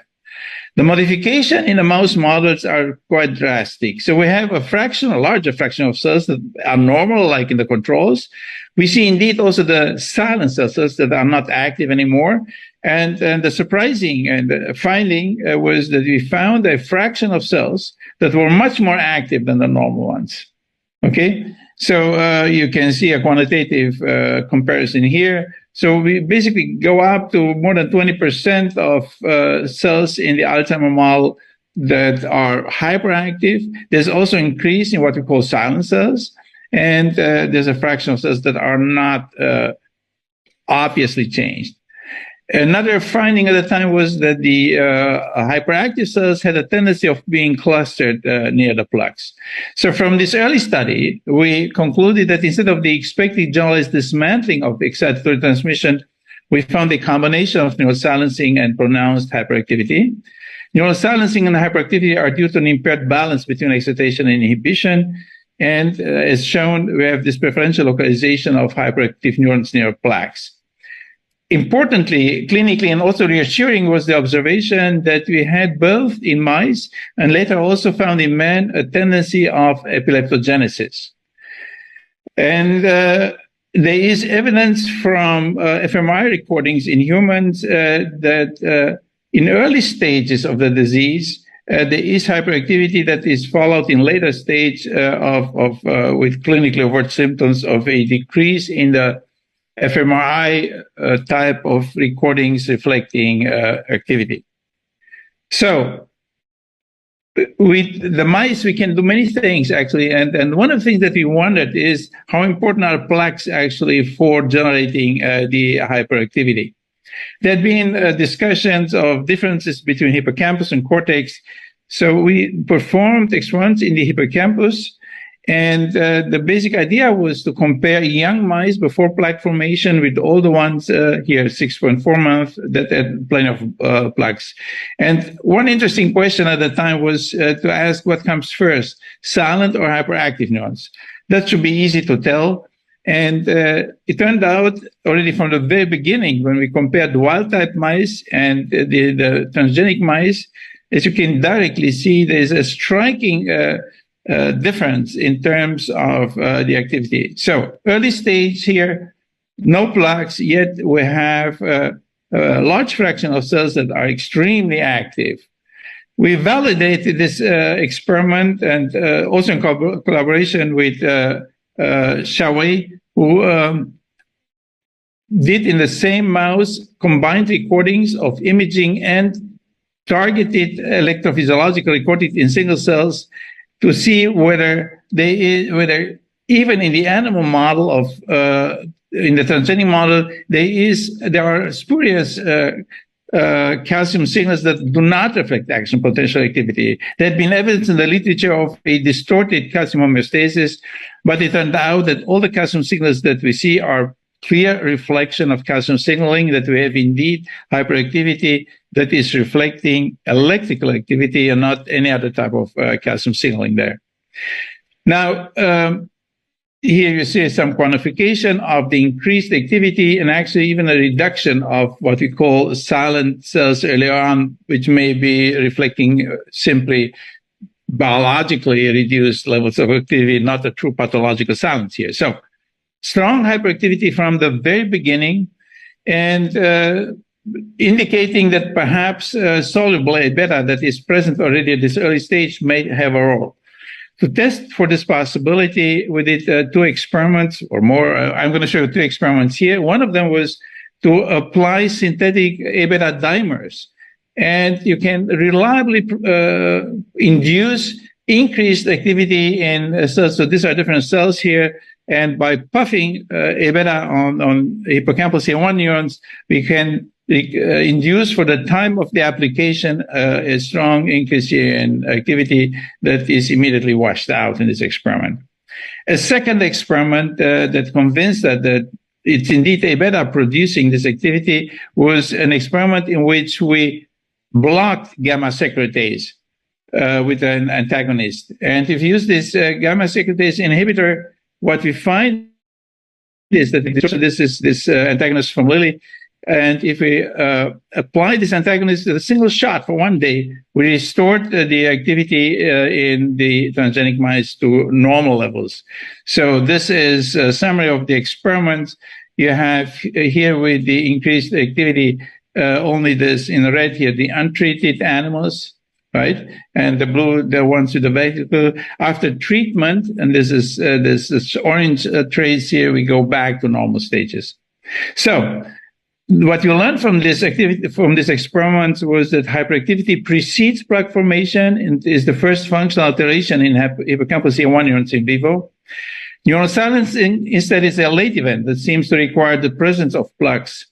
So we conclude that soluble A-beta is directly involved in the induction of neural hyperactivity, and that the early hyperactivity is reversible and can be rescued by gamma secretase. So based on this and other studies, we suggest a hyperactivity trigger hypothesis of Alzheimer's disease in which the first neural dysfunction that we see is due to high levels of soluble A-beta that produce hyperactivity. And this hyperactivity can impair, according to this model, cognitive impairments in two ways. One is phasic, occurring occasionally, like in epilepsy. A second one is the more tonic, sustained, the true Alzheimer's disease type of thing, which, if you think of it, is really a serious problem. If you have, in view of the control systems in the brain, is something very special if you have cells that continuously have distorted high levels of activity. We assume that hyperactive neurons turn into silent neurons. It's an assumption here, and that these silent cells would be the first cells that die. I'm switching now to the next level. So if neurons are distorted, we expect to see something also happening in the circuits. And one early study was performed by Grienberger, who looked at sensor integration in the visual cortex. So here's the normal situation in the visual cortex in a mouse, as in any mammal, where by stimulating the visual system with drifting gratings in this case, you see that cells respond very characteristically to a preferred orientation here. So this orientation tuning is a hallmark of visual processing in the brain. In the animal model, in the Alzheimer's model, what we see is that this tuning is strongly distorted, particularly in hyperactive cells. So what we concluded from this study, along many others, in combination with many other things, is that hyperactive neurons are the main cause for impaired orientation tuning in the visual cortex. So there's one example for circuit distortion. Another example that we focused on that is more relevant and more directly relevant to memory changes is the impact of dysfunction on longer circuits that underlie slow oscillations, called also slow wave sleep or up-down state, depending on the method and perspective. So the slow oscillations are required for memory consolidation. They're an essential feature of non-REM, non-rapid eye movement sleep. They extend over large brain circuits in cortex, thalamus, and elsewhere, and are present during most forms of anesthesia. A little comment here. So we believe, based on our experiment, that the best way of doing this animal experiments is on anesthesia. Doing things under in awake animals would produce complications and confusions. And what is really essential is the changes that relate to the slow wave oscillations here. So what are slow oscillations? They were discovered by Mircea Steriade, published in 93 for the first time. So these are waves that occur in synchrony in the brain And this is the original recording here. So you have recording in field potentials. You have the activity in layer 5 neurons. Here's our version in combination with imaging. I showed you this before. So every of these flashes of light is reflected in calcium changes in the neuropil. And individual cells have occasionally action potential activity here. So that layer 2-3 is different from layer 5, where there's much more activity during each wave. Here we see only occasional activity of the sort. So this is our recording in progress.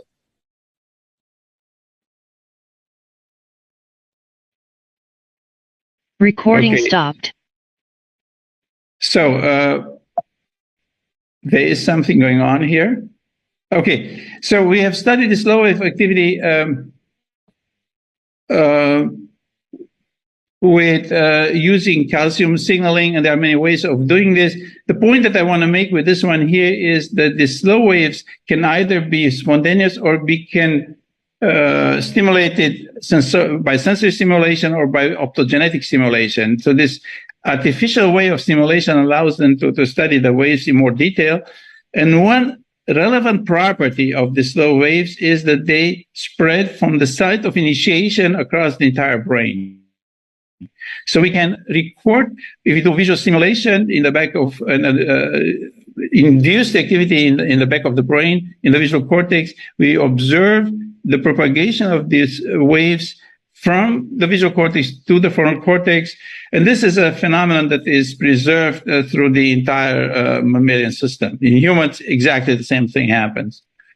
So we, with this knowledge, we went to study our transgenic models. Here's one more control experiment where you compare calcium recordings and local field potential recordings, and we validate that these calcium signals are indeed a reflection of electrical activity.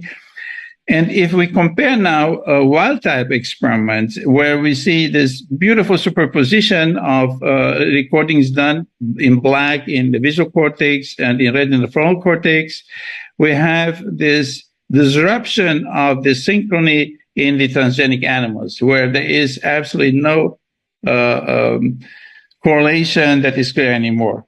So what happens in this case is really that the increased activity, this hyperactivity that occurs in the transgenic model produces, like maybe you can think of the heart, secondary foci of activity, and there is collision of activity coming from different trigger places, preventing a synchronized activity that is important for the replay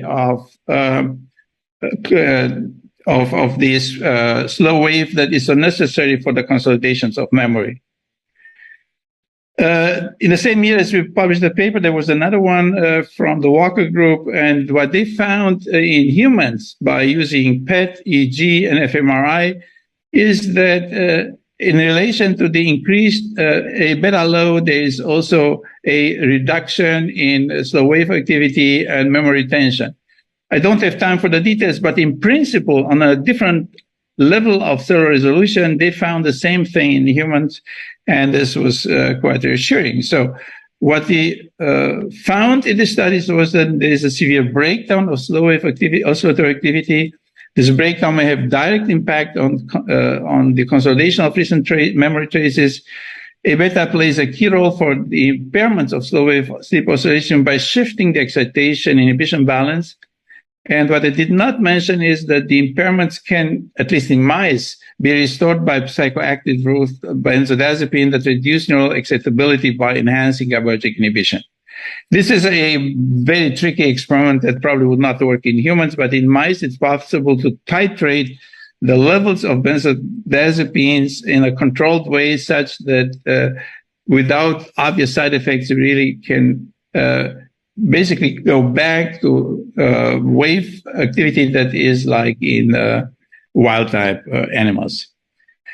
With this, I would like to come to the final and most recent, probably most relevant aspect of our studies, where we ask the question, what is the key mechanism of A beta dependent hyperactivation? You know, starting with the question, is there a dedicated A beta receptors? And not surprisingly, over the years, there had been many suggestions of possible receptor candidates. But in the end, no single candidate has been shown to be necessary and sufficient to account for all aspects of A-beta timing and toxicity. However, there had been some trend of finding receptors related to glutamate signaling present in this list here. And an inspiration for us was this paper from the Cellco lab, where they showed that soluble oligomers of A-beta protein facilitate hippocampal long-term depression by disrupting neural glutamate uptake. So we focused on this uptake, trying to understand better what goes on. A first control experiment was to see whether A-beta under very controlled conditions in a slice has anything to do with known parameters of synaptic signaling or excitability. What we found was quite disappointing at the beginning. So we found an unchanged paired pulse facilitation, which is a proxy for transmitter release. So now no change in transmitter release properties. We did not find any detectable effects on synaptic excitation or synaptic inhibition. So how come that we have this hyperactivity if all these parameters are unchanged? Even more irritating was an experiment where we found, as shown you before, when you apply A-beta dimers in vivo, we produce hyperactivity transiently. When we do the same experiment in vitro, no effect at all. This was a real puzzle at the beginning, and it took us a while to understand that here in the slice with disrupted connectivity, there is actually no activity in the situation before applying it. Yeah, and we wondered whether this activity that we see typically in vivo is something that plays a role. And it turns out that indeed, as soon as we increase the activity, baseline activity, suddenly we can produce an hyperactivity. And we used many ways of increasing activity. One was here reducing inhibition, is here bicuculin application or applying glutamate to the bath or potassium. All this produced consistently the same hyperactivity as the one that we see in vivo. So this is this one hint that indeed maybe glutamate is really a player in this game here. And indeed, so we reinforced this hypothesis then in two ways. One was to use a classical glutamate uptake inhibitor, TBOA. The other thing was to use direct two-photon glutamate imaging. And in both cases, we see that the assumed elevation of glutamate produces hyperactivity. In this case, we observed that there is direct evidence that the A-beta dimer produces glutamate by a spillover. So glutamate is not taken up, but accumulates in the tissue because of the reduced uptake. We teamed up with people in Harvard who provided us with human Alzheimer's disease brain extract, and we're pleased to see that actually the human brain extract was even more effective at probably very low concentration in producing hyperactivity both in vivo and in slices when inducing this increased activity by bicuculin in this case here. So the next test that we had was to ask the question of where is actually the site of glutamate uptake that is relevant. And for those of you that are not directly in the field, it turns out that the most effective way of taking out glutamate from the system is by astrocyte. So this glutamate pump, GLT1, is exclusively expressed, by far predominantly expressed in astrocytic processes that sit next to the synapses. If you apply this GLT1 antibody, we observe the same type of hyperactivity seen before. And now comes an important and probably most very relevant aspect. So this cross-linking GLT antibody is actually not directly reducing too much the pump rate. What it actually does is it keeps the it keeps the pump molecules in the astrocytic processes in place. It prevents their diffusion within the membrane.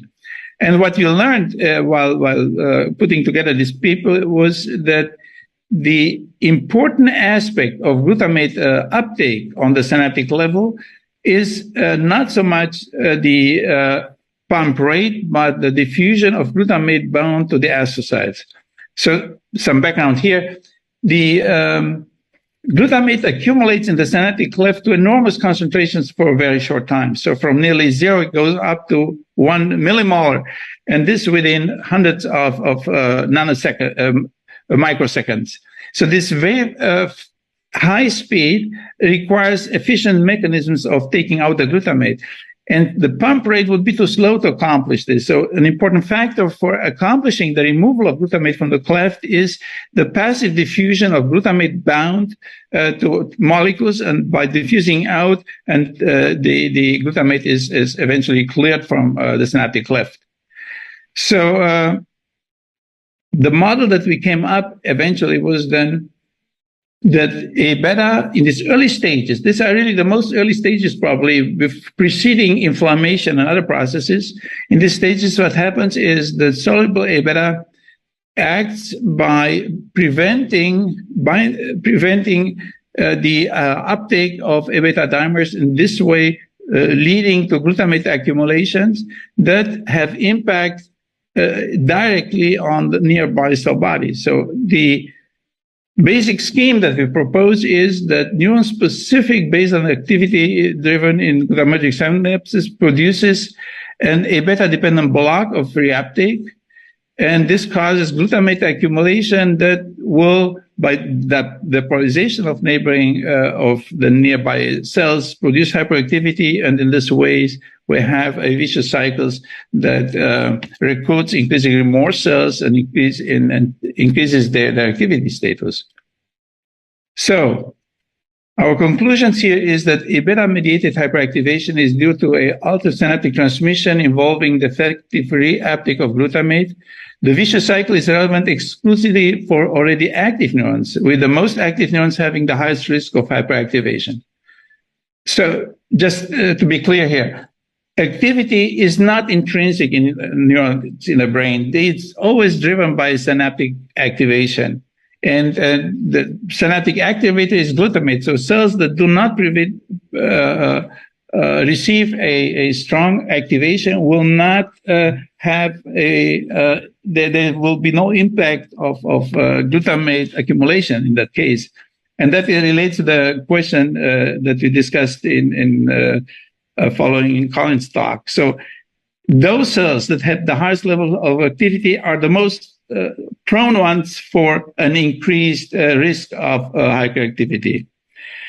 Another observation was, and I did not dwell on this too much, is that a beta-containing brain access from human ID patients sustain the vicious cycles. And here we went one step deeper. I did not tell this before, is that A beta dimers are the most neurotoxic among species for neuroactivity. And we have evidence both from synthetic material, but also from A beta dimers from humans. With this, let me turn to my conclusions here, where we keep reflecting on the usefulness of mouse studies. So neurons and circuits are functionally impaired already at early stages of long before the onset overt symptoms of dementia. There's accumulated evidence that some dysfunctions are triggered by excessive levels of neural activity. How helpful are mouse studies? So mouse models of A beta disease have limitations, obviously, related mostly to the short lifetime of mice, the lack of brain atrophy, and the uncontrolled expression of A beta in many transgenic models. Nevertheless, crucial neural impairments are remarkably well conserved in mice. This includes the sustained hyperactivity, the susceptibility to epilepsy, impairment of the circuits underlying brain oscillations, and memory consolidations. Therefore, we think that mouse studies remain indispensable and particularly useful for the analysis of early neural dysfunction and single-cell studies in vivo.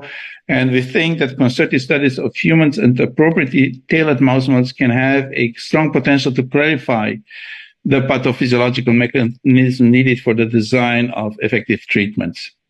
So with this, I come to the list of people contributed, people in the lab, Christina and Xiaowei, I'm happy where they are now and what they developed, and our collaborators over here. Thank you very much, and maybe you have some questions. Interesting work and talk. Question time? Yes. Professor Masters? Oh, Yanjiang? Yeah. Hi, Colin, you're first. Yeah. Great talk, Arthur. Thank you very much.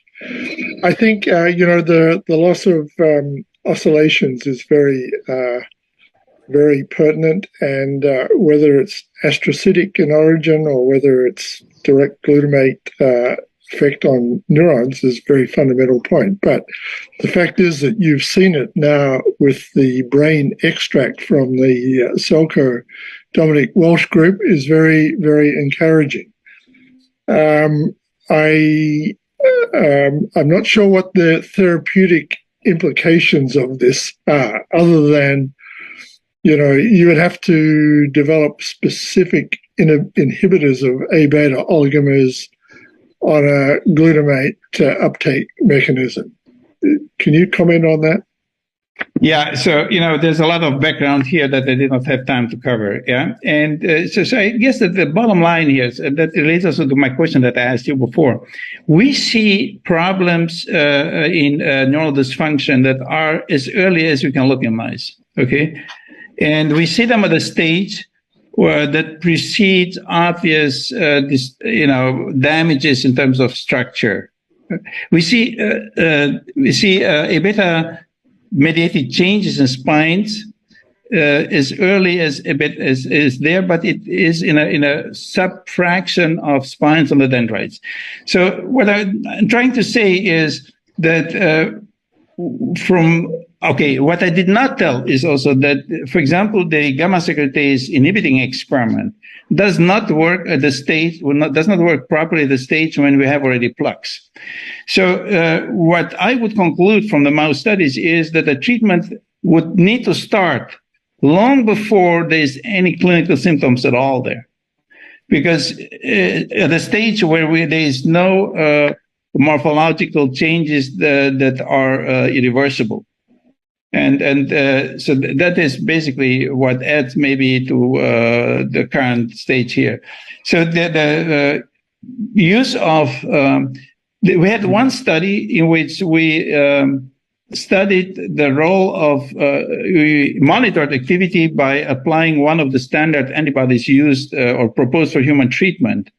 And it turns out that if you apply this antibody treatment to mice with plaques, you don't see a recovery of the normalization of the neural activity. Instead, the activity gets worse. So what happened in that case is that we actually have an initial problem after applying the antibody is a mobilization probably of small oligomers that make the situation worse until you get to the stage where the A-beta concentration is so low that you basically go there. But at this advanced stage, you are confronted with a large amount of damage that is irreversible. So the point is simply start long before anything clearly happens in terms of detectable dysfunction in humans.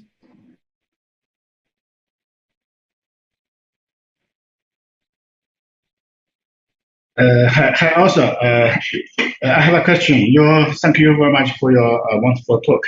So I remember that in 2015, you published your work in Nature Neuroscience. Your study shows that the antibodies to amyloid beta can induce the hyperactivity of the cortex. My understanding is that this antibody should be protective against Alzheimer's disease. So why this antibody can cause the hyperactivity of the neurons in the Alzheimer's mouse model? So I just mentioned this briefly. So we are not saying actually that the antibody is inducing hyperactivity. That is not. What it does is that it makes an existing hyperactivity worse. And basically, what we believe that happens is that we change the existing equilibrium that is in this mice at their starting point. So we have the situation that you have probably increased A-beta production, reduced clearance, and all that. Yeah. And by the initial shock by the antibody treatment, maybe to bind antibodies and maybe also change the stability of the plaques. We know that the plaques become smaller and so on. So we think that in this initial interaction between antibody and A-beta that is there on every level, of course, will have transiently, at least for a moment, more neurotoxically active A-beta around that produces this increased activity. And the speculation is also that when treating patients, and we had all this disappointing results with attempts of treating. Now, one of the possible explanations is that if you treat patients that have a long history of A-beta accumulation, that you probably need also long times of treatment. And I'm not sure that in clinical settings you have the time for half a year and so on. And in view, so it's one of my takes is also in very general that for treatment aspect, there's a weakness also that comes from the fact that the pathophysiology of aged people is unknown. So we have many complications there. They may have dementia because of Alzheimer's. They may have another form of dementia in parallel and so on. So having only a PET signal out, readout may not be sufficient to cover the entire pathophysiological problem there. And there are not many physiologists actually working on Alzheimer's disease. Yeah. So without this, we have too few variables that we can control in order to design the proper treatment. But my suggestion would be to prolong the treatment, and maybe this would provide then better results in the end of the day as one of the many other factors that would also play a role. Okay, thank you. So I have one question. So based on your suggestion, so the critical point is to looking for the time window between normal activity to hyperactivity in the human, right? So do you have any suggestion based on the animal work, how to look at this critical time point from the activity or from the whatever, from the concentration of A-beta blood, or do you have any suggestion? Sorry, I had a technical problem here. Can you please repeat shortly the question? I could not hear part of what you said. The critical point is looking for the transition time from the normal activity to hyperactivity in human. Do you have any suggestion how to look at this in human? We have a big problem here, right? So we have heard before in Colin's talk that the fMRI studies are done in a time domain that is very far away from what we actually typically see in a millisecond range. So when we talk of activity in human recordings and in mouse recordings, we are talking about very different things. Yeah? And that is one of the limitations that we do not have, that we cannot easily cover. So in the end of the day, I believe what will advance our understanding, not only in Alzheimer's disease, but in psychiatric disease in general, would be to develop methods that allow us to record activity, neural activity in humans. Just extend the issue. In the end of the day, every psychiatric disease is caused by dysfunctions of neurons. It's not a question that there are dysfunction, that there is hyperactivity and silencing. This happens always. For psychiatric disease in general, it happens. You just need to know where it happens, but not that it happens, right? So being able to record this would be an enormous advance for psychiatric disease treatment in general. And that is still lacking. So there are some encouraging attempts now in using different ways of acousto-optic imaging, for example, that would allow us to get closer. But the current technology is still too far away from allowing us to do this. There are two more questions from the audience online. First one, in your case, how to re-establish the reuptake of the glutamate? So this is another issue here, right? So there are suggestions to improve reuptake in general there. Yeah. What is often forgotten in this disease treatment is that the affected fraction of neurons is limited. So not all the neurons have a problem, and by providing a general treatment, you would basically maybe rescue some of the diseased cells, but those that are not diseased will be also, you make them dysfunctional by the treatment. So I don't see an effective way of targeting the treatment specifically to those neurons that don't work properly anymore. So my take is that the better way of treating is to prevent a beta accumulation and not try to play around with parameters that cannot be properly controlled, like playing with too much uptake. But maybe once you combine things, that is not really my turf in this. So final question, are there only regulating genes of the hyperactivity? The regulating gene is mutating A beta. Yeah, if there's something beyond that there's something we don't know. I don't think that the regulating genes is really the major challenge here.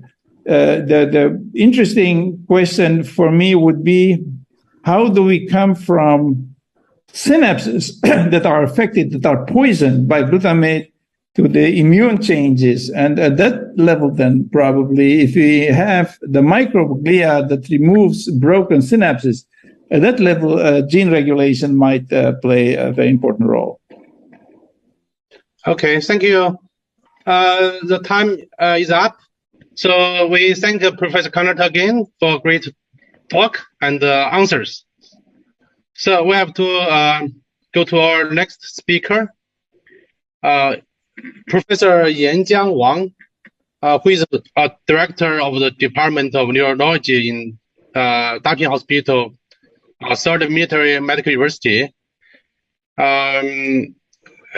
He completed his MD training at the military university, medical university in Chongqing, and PhD training at the Flinders University in Australia. He now is focusing on identification of risky of Alzheimer disease in clinical settings and the development of novel therapies for Alzheimer disease. I have frequently discussed with Yanjiang how to study Alzheimer disease. What I learned from him is the Alzheimer disease is not just a brain disease, but also disease of the entire body. So today he will introduce some studies from the systematic approach to study Alzheimer disease. Please, Yanjiang. Thank you very much for Xiaowei's introduction and the invitation to participate in this conference. And also very honored to give my talk in this pair.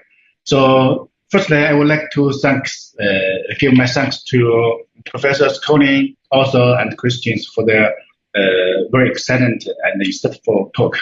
So now I am going to report my work. So the topic is understanding the pathogenesis and the developing therapies for Alzheimer's disease from a systemic approach. So as mentioned just now by Xiaowei, so in recent years, we tried to study the Alzheimer's disease from a systemic perspective. So as we know that Alzheimer's disease is a very, very important disease affecting the old people, and it's very, very high levels, high level of burden to our society and families. But however, so currently there's no early diagnosis method and effective therapies in the clinical settings. So, and China is also facing a very high burden of AD with the quickly aging population. So this is the first AD patient described by Dr. Konnerth and Chen. So 100 years ago, so Dr. Alzheimer's found that saw patients, and when this patient has a very obvious memory problems and also has some psychiatric symptoms. After days of this patients, so Alzheimer's disease identified two pathological hallmarks in her brain. So one is the senile plaque, so which later is identified formed by the amyloid beta, and another is the neurofibril tangle. So in the neurons, which was found that it was consisted of the phosphorylated tau protein. So these two hallmarks forms the basis of our current understanding of the disease, and also it's also become the major topic of our current Alzheimer's studies. So there are many hypotheses about the pathogenesis of Alzheimer's disease, but the most widely accepted hypothesis is the amyloid beta cascade hypothesis. So both Professor Olson and Colin discussed how A beta is related to the Alzheimer's disease. So based on this hypothesis, so the overproduction of the amyloid beta or amyloid beta clearance disorders can lead to the brain amyloid depletion and cause the subsequent abnormal events in the brain, then cause the dementia. So, however, so in the past 2 decades, there are many drugs enter the clinical trials, but very few of them passed the phase 3 trials. So there are many reasons for the failure of these trials, so such as net intervention, single-targeted, adequate intervention capacity of the drugs, and also the adverse events caused by drugs. But in total, the main reason is the insufficient understanding of the AD mechanisms. So, in regard of this situation, so recently we want to study the Alzheimer's disease from a different angle. So, brain is a part of our brain, and its proper function is closely linked to the whole body.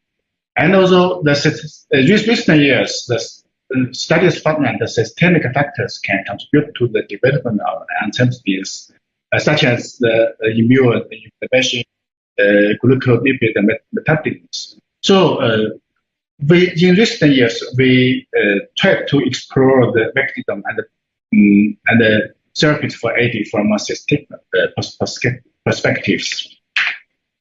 So first, the question is that we want to study the systemic pathogenesis on Alzheimer's disease.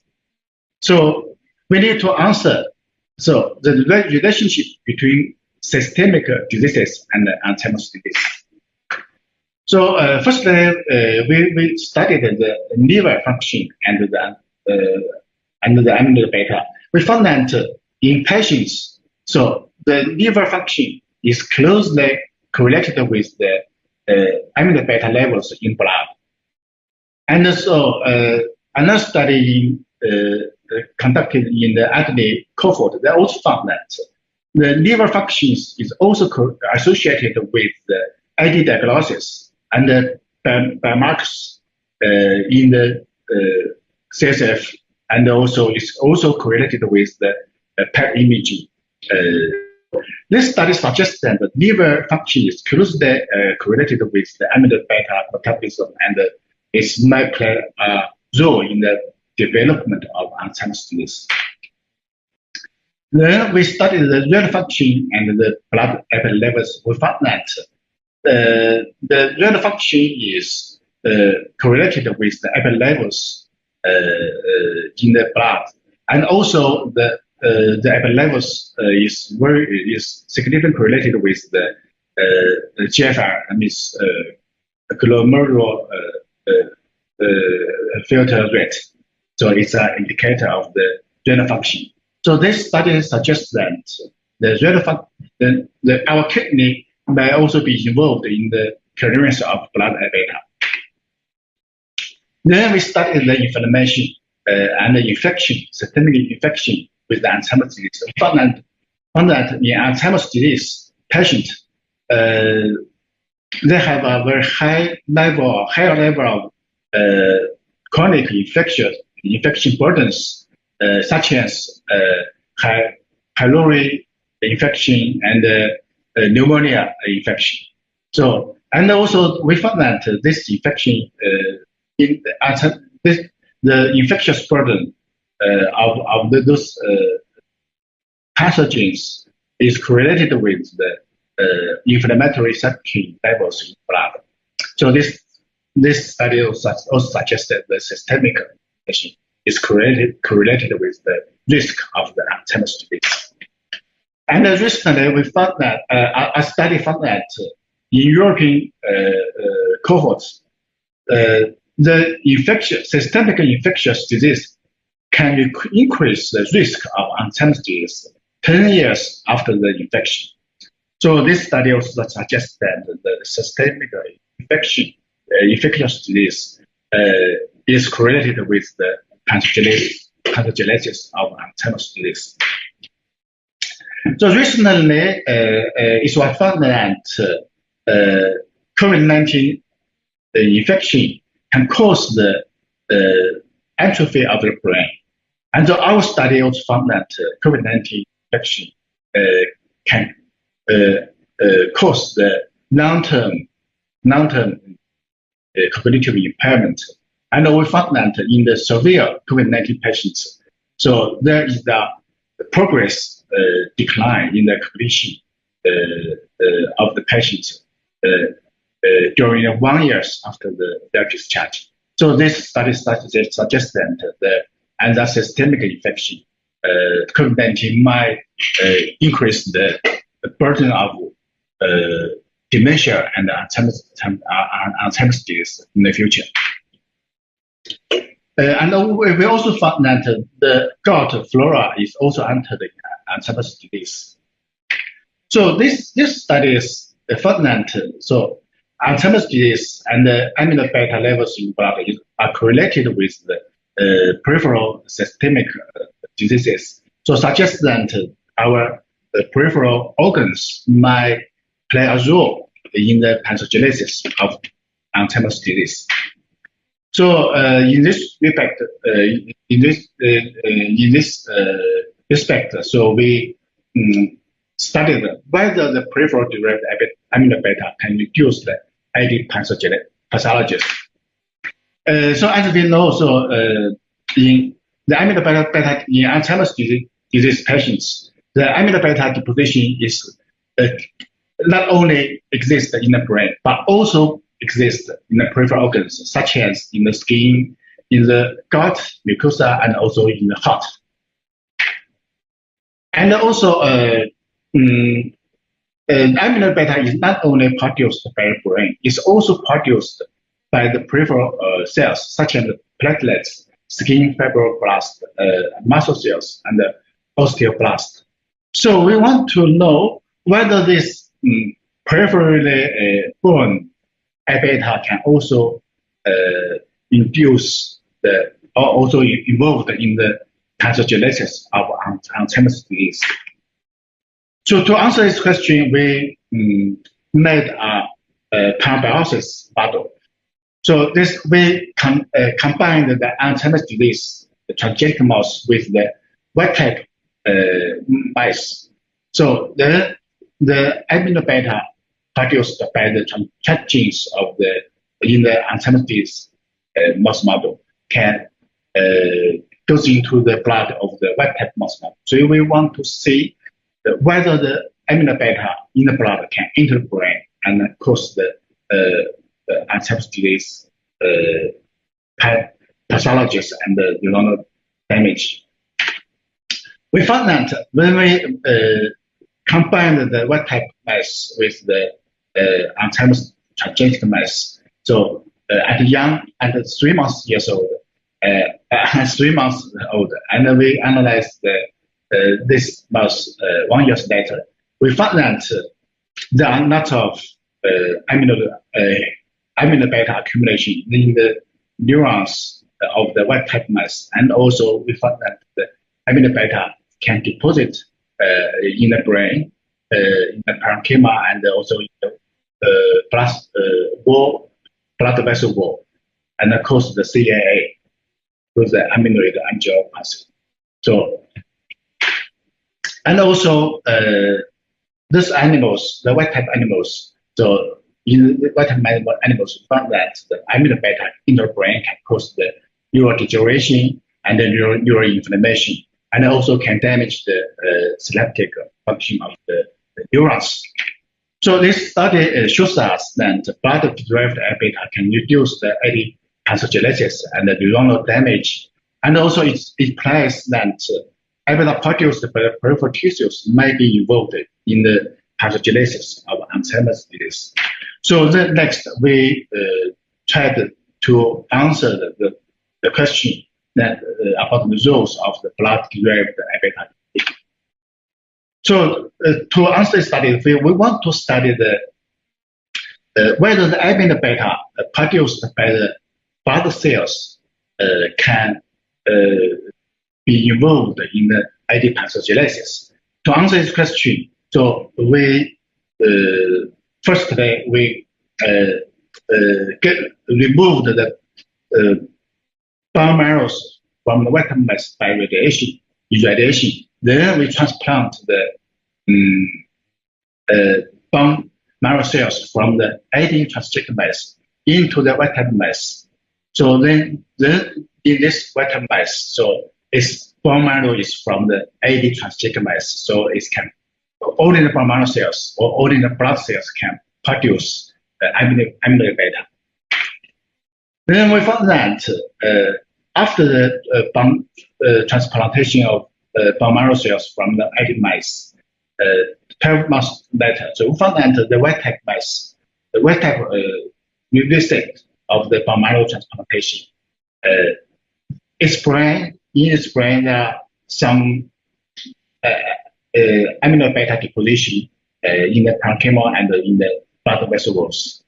And also we found that in this plaque, the main composition of this plaque is human-derived amyloid beta. That's amyloid beta is produced by the transgenes of the bone marrow cells. And so also the transplantation of the AD bone marrow cells can impair the cognition of the wild type mice. And so then we want to try to, but our finding, this finding suggests that the bone marrow cells, the amyloid beta produced by the blood cells can induce the AD pathologies and the neuronal damage. So we want to see whether we can, whether the reduction of the beta production by the blood cells can rescue the AD pathologies and the behavior impairments. So to answer this question, we removed the bone marrow cells by irradiating from the AD transgenic mice. Then we transplanted the bone marrow cells from the wild type blood into the AD transgenic mice. Then in this AD mice, bone marrow cells and blood cells will not produce beta. Then we can find that the blood cells, the amyloid beta levels in the blood reduced after bone marrow transplantation. when this animal become old, we found that the AD transgenic mice receiving the wild type bone marrows has kind of lower amyloid deposition in the brain and the lower amyloid levels in the brain. And also their cognitive functions impairment is also alleviated after the bone marrow transplantation from the wild type mice. So this study suggests that so the blood-derived amyloid cells, the blood cell produced is involved in the AD pathogenesis. And the elevated peripheral amyloid production might facilitate the onset of AD. And so it also suggests that bone marrow transplantation from the inherited AD patients might spread its pathologies to the descendants. And also study suggests that reduction blood-derived amyloid would be a potential strategy for AD and the treatment.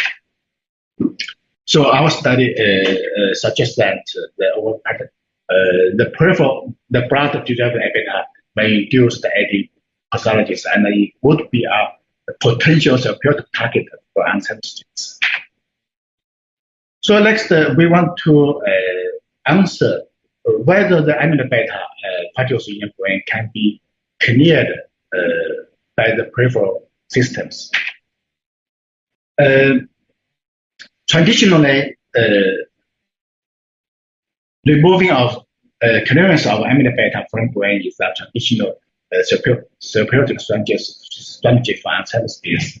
And previously, so the amyloid beta clearance in the brain is well studied, and below that the microglia and the protease and the lymphatic system can also place those in the clearance of A-beta from the brain. However, the proteins and the molecules in the brain can also influx from the brain to the periphery. So the BBB, so the lymphatic system and the cerebral vein, arachnoid granules. So we want to know whether this peripheral, whether this brain A-beta can enter brain and how they be cleared by the peripheral system. So first, we want to investigate the physiological A-beta clearance in the periphery. So we want to get a human evidence that whether the A-beta in the brain can flow into the blood and then cleared by the proteins. We found that in humans, the A-beta levels in the blood of the SVC is higher than the blood in the artery. This finding suggests that the A-beta in the brain can influx through the blood in the peripheral system. And then we found that the A-beta levels in the AVC is lower than that in the artery. This suggests that the amyloid beta in the artery blood can be cleared when they go through the peripheral organs and the tissues. So this results suggest that there is a physiological mechanism of the clearance of brain-derived A-beta by the peripheral system. Then next, we try to answer where is the place, where is the set that this brain-derived A-beta is cleared in the periphery. We found that the kidney, liver, skin, and gut are the major metabolic sets of brain-derived A-beta. Then we want to know how important of this peripheral clearance of A-beta in the removing of brain A-beta deposition. To answer this question, we combined the AD transgenic mice with the wild type mice, and this model providing an additional set of peripheral system to the AD transgenic mice. We found that after combined the 12 months after combining the wild type mice to the AD transgenic mice, there is a significant reduction in the HSC plaque by 86%, and the congruent plaque by 70%, and the total amyloid levels by 68%. So after calculation, we found that about 40% of the brain born A-beta was cleared by the peripheral system. So this study suggests that the physiological clearance of A-beta clearance in the periphery is important for removing the A-beta from the brain, and suggests that enhanced peripheral clearance of A-beta is a potential avenue for AD prevention and treatment. Then, so next, we also found that there is also a peripheral clearance mechanism of the tau phosphorylated tau proteins.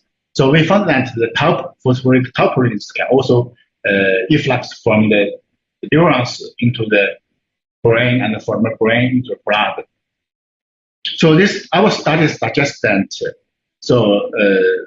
the peripheral clearance of A-beta or tau would be a therapeutic, would have therapeutic potential for neurodegenerative disease.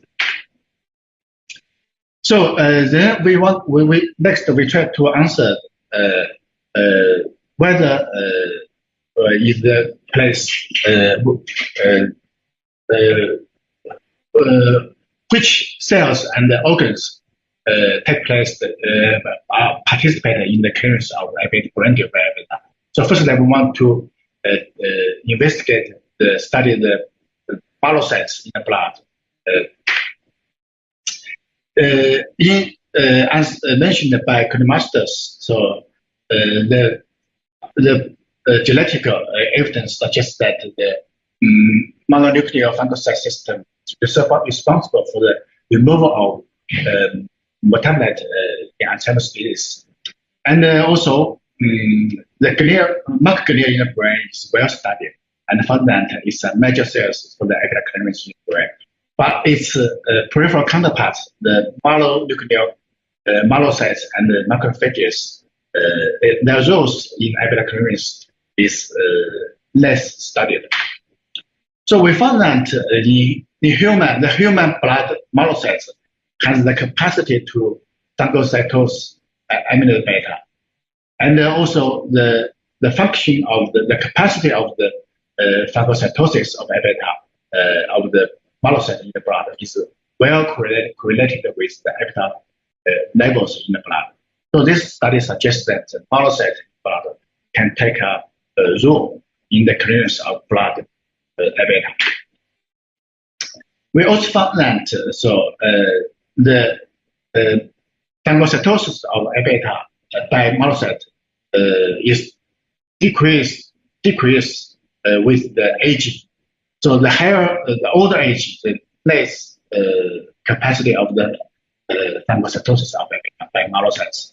And we found that there is a very sharp decrease of the phagocytosis capacity of myelocyte at the age of 40. And we also found that in Alzheimer's disease, the myelocyte phagocytosis of A-beta is lower than that of age-matched controls. This suggests that the myelocyte phagocytosis is further decreased in AD patients.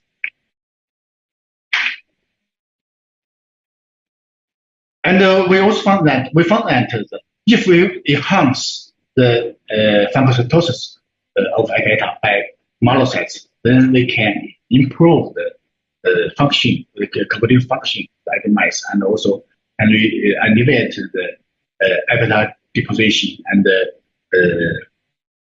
neuroinflammation and the neurodegeneration in the AD mouse animals. So then we studied the roles of kidney in A-beta clearance. We found that in both human and AD transgenic mice, there are obvious accumulation of A-beta in the kidney, in the veno tubules. And also in negative, we found that the amyloid beta in the blood of the renal artery is higher than that in the renal vein. So this result suggests that the amyloid beta in the blood is cleared when the blood goes through the kidney. So suggests that the kidney can remove the A beta from the brain. And we will also detect the A beta in the urine of both animal and human. So this study suggests that our kidney has the function of A beta clearance from the blood. So then we try to answer how important the renal can influence the A beta and the brain A beta levels. So we use the kidney negation. So we found that after kidney negation, the A beta levels in both blood and the brain increased quickly. So this study suggests that our kidney has a very significant impact on the A beta levels in both blood and the brain. Then, so we want to know whether the reduction of the A beta clearance by kidney can have a long-term effect on the A beta levels in the brain and the cognition. So firstly, we studied a human. So this is the human donor, aged 50 years old and over. So most of them are mothers, so they do not devote their kidney to their children. We found that in these mothers, so their A beta levels in their blood is higher than the age-matched woman. So this is the human evidence that the kidney can influence the A beta levels. Then we replicated these findings in the edit-transcription mouse models. We also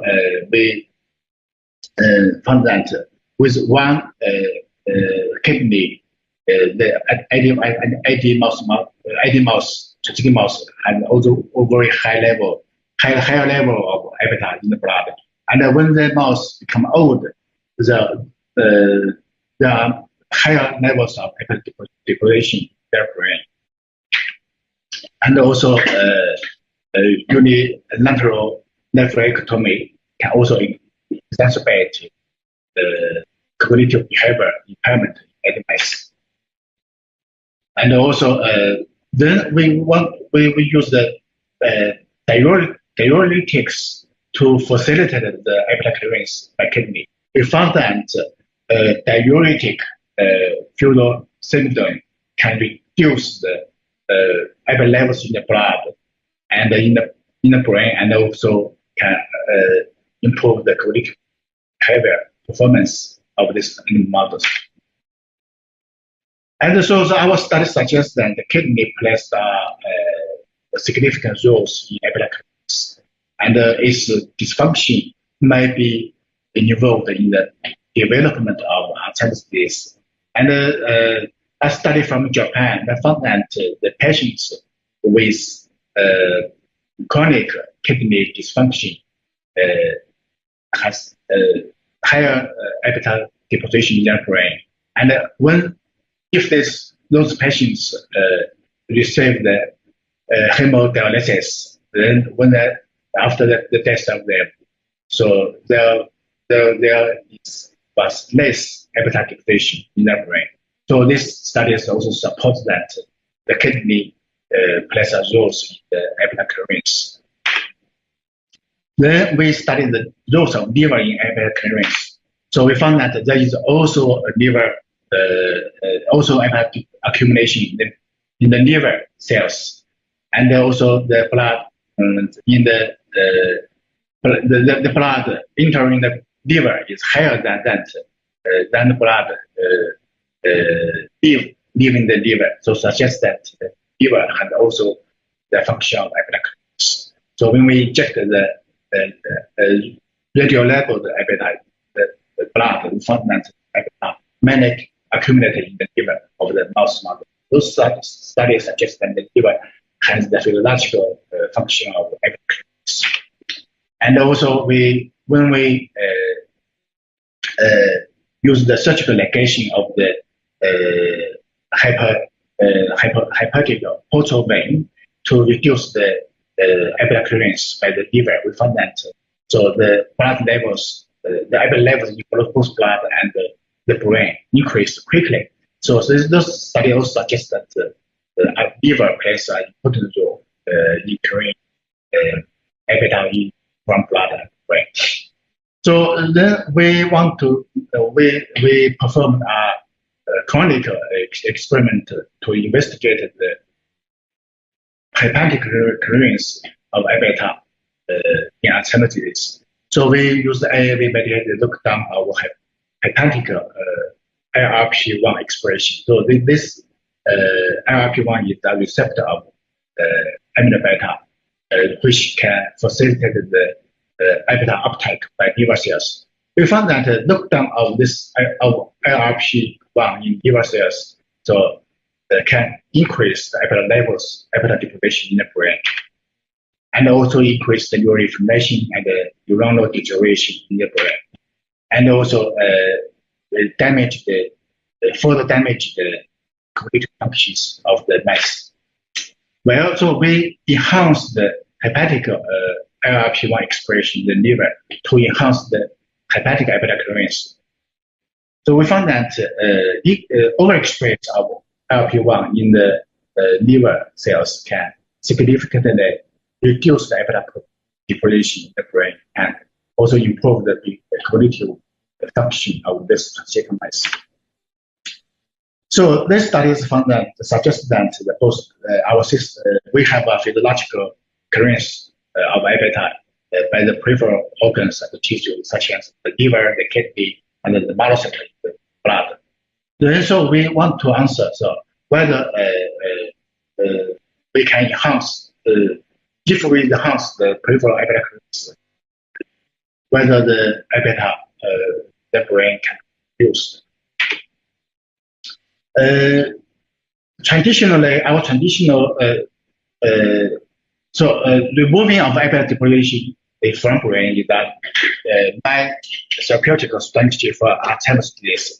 Our traditional approach is to try to make the drugs enter the brain and interact with amyloid beta deposition that facilitate its clearance. However, the entry of the medicines and drugs might disturb the homeostasis of the brain and can cause the adverse effect, such as in the immune cells, in immunotherapies. So entry of antibodies in the brain can cause a series of adverse effects. So in this respect, so we hypothesize that whether we can remove the Aβ from the blood, then this can facilitate the Aβ efflux from the brain to the blood, then finally remove the Aβ from the blood. So we call this peripheral Aβ clearance. So we use the peritoneal dialysis. So further, the peritoneal dialysis can remove the Aβ, can lower Aβ levels from the blood. So this suggests that the peritoneal dialysis can remove the Aβ from the blood. Then we in transgenic mouse models, we found that peritoneal dialysis can remove the Aβ levels from the blood and from the brain.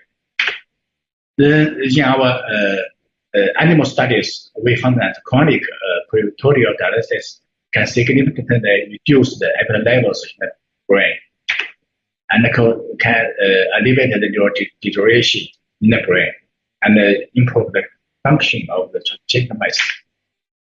So our study suggests that the peripheral Aβ clearance is a potential approach, therapeutic approach for Alzheimer's disease.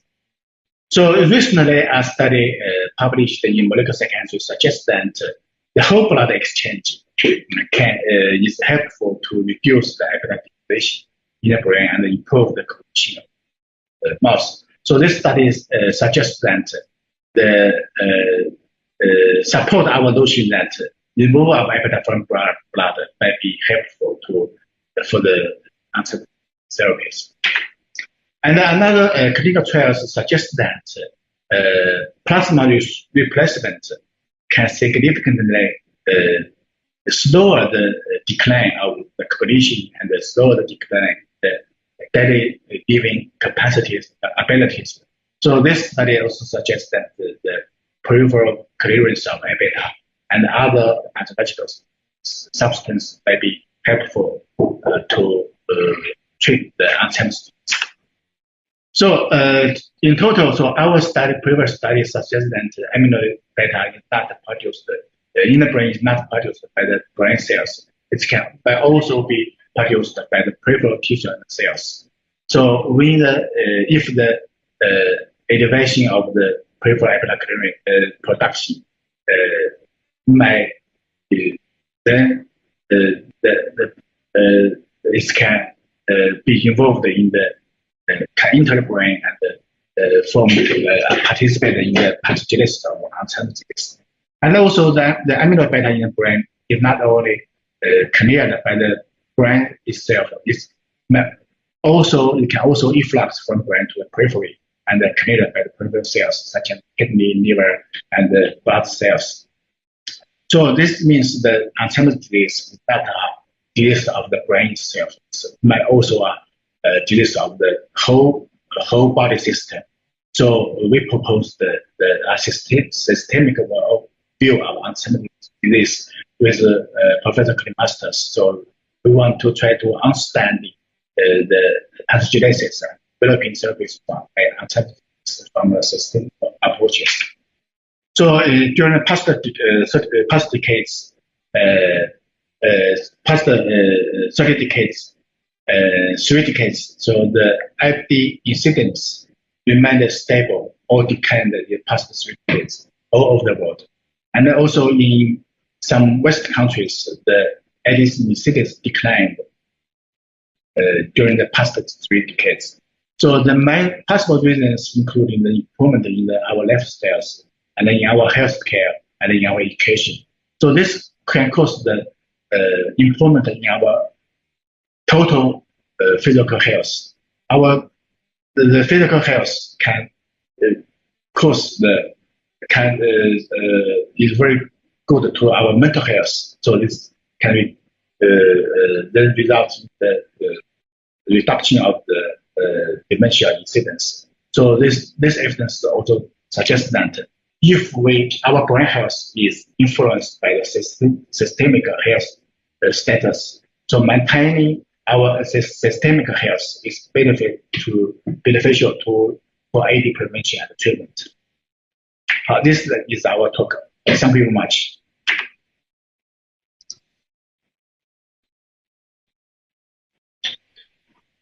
Very good talk. Just time for question. Do you have any question from audience? Professor Konnerth, you have something to ask? I have a question here. So my understanding for the most basic effect of A-beta in the central nervous system is that the species of A-beta that actually is neurotoxic are the dimers. Monomers have basically no effect. Yeah. For the very large oligomers, we also don't know. So one question that I would have is whether what is the species of A-beta that acts in the periphery? Yeah.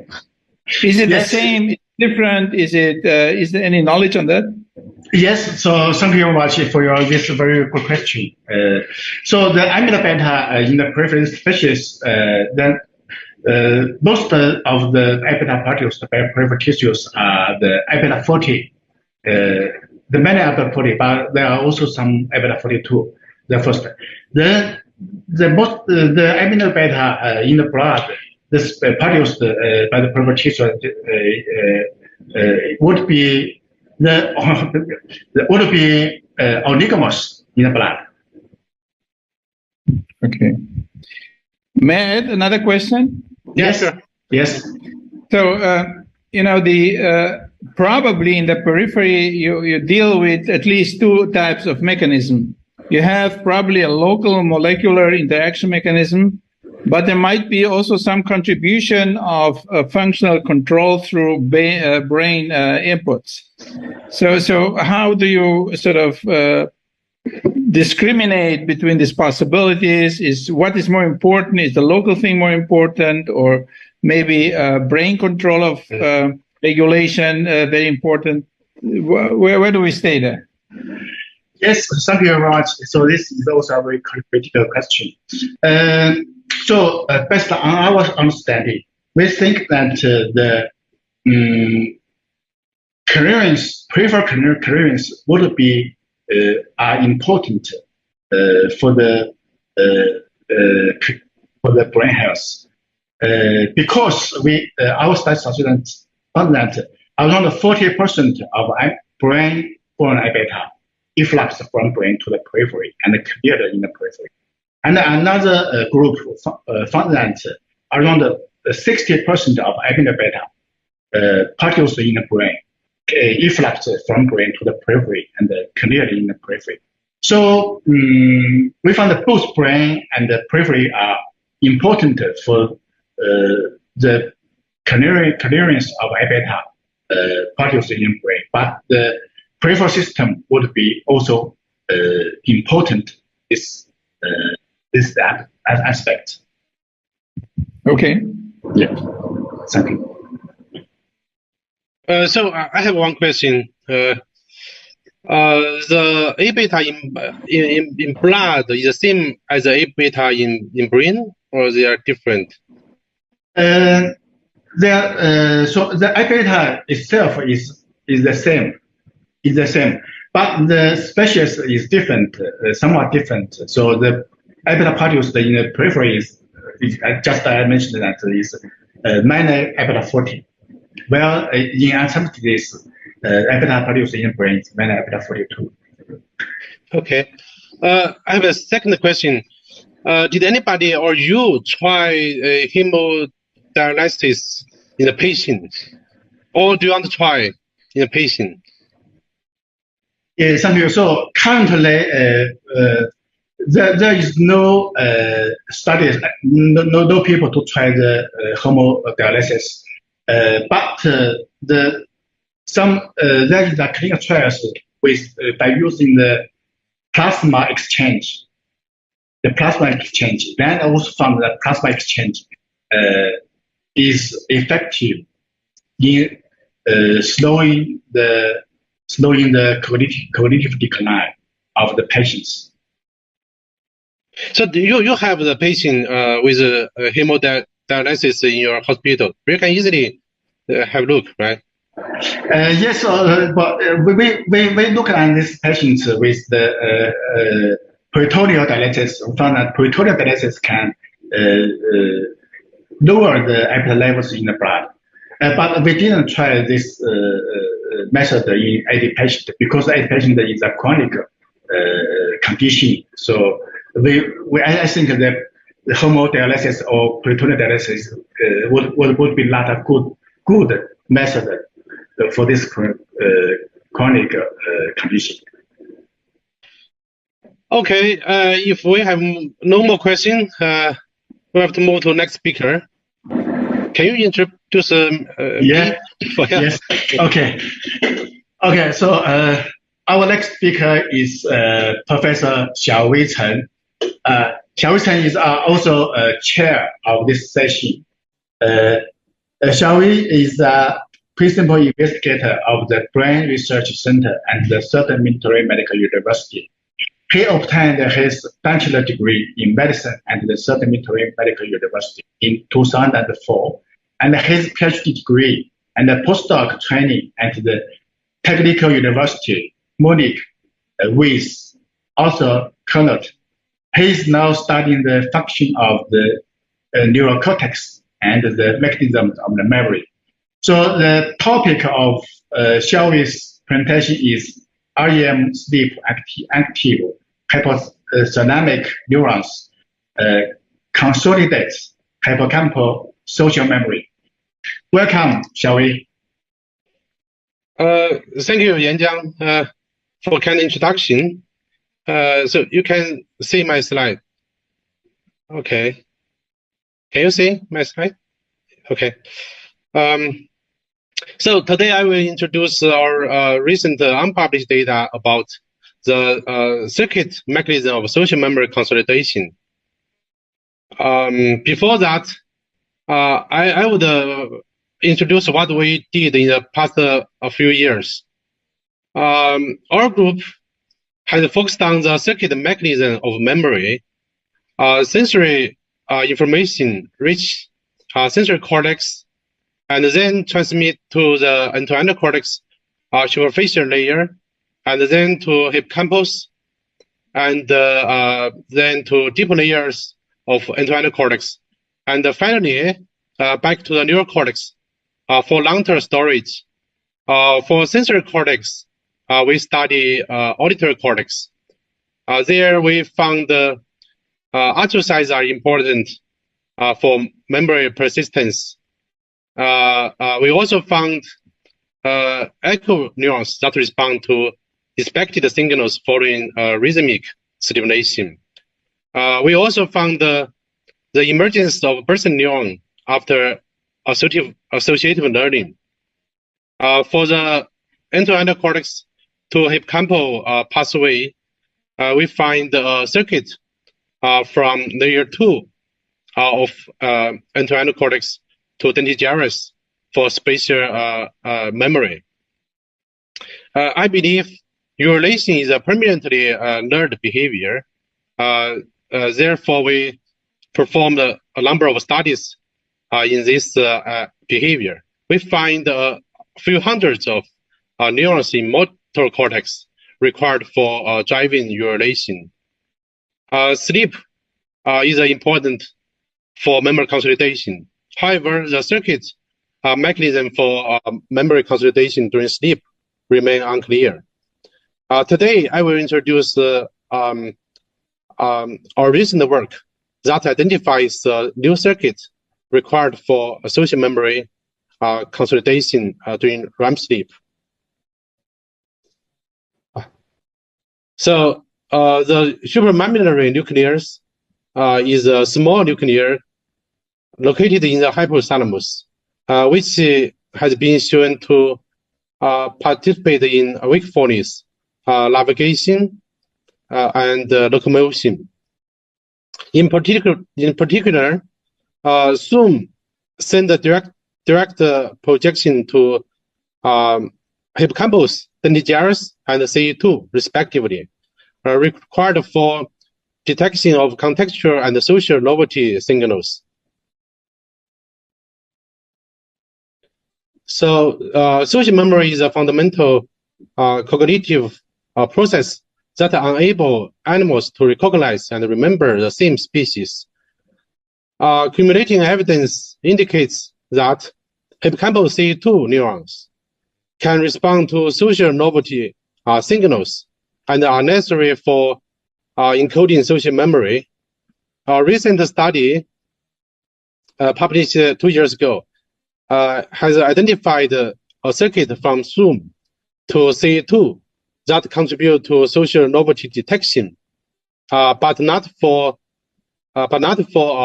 social memory recall. In addition, another study has found that the reactivation of CE2 neurons during non-REM sleep, sharp wave ripples, is essential for social memory consolidation. So here we asked the question whether and how the Zoom CE2 projection would contribute to social memory consolidation during sleep. So for this, first, we label the Zoom CE2 projection by locally injecting an AAV expression EGFP into Zoom, as shown here in this picture.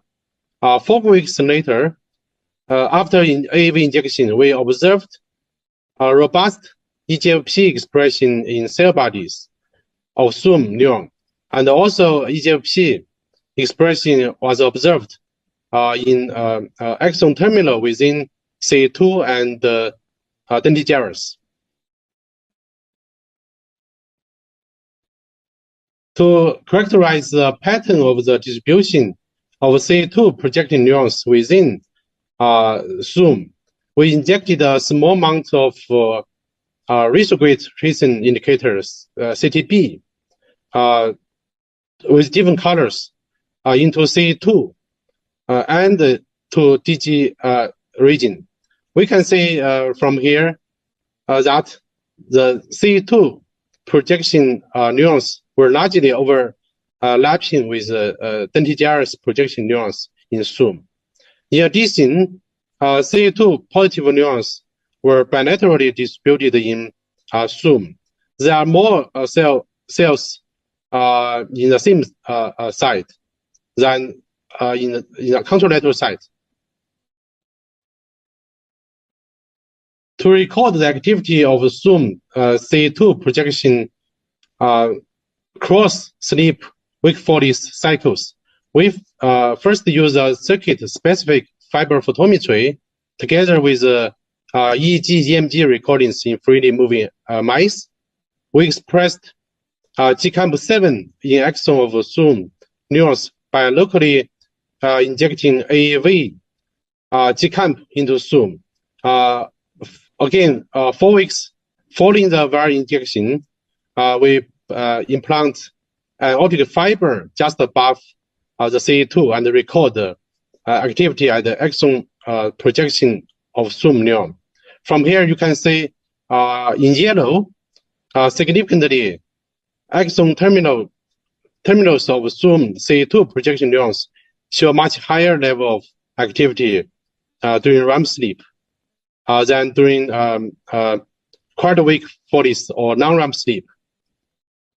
In addition, this activity increases strongly during non-REM to REM sleep transition and decrease strongly during REM sleep to quarter wakefulness transition.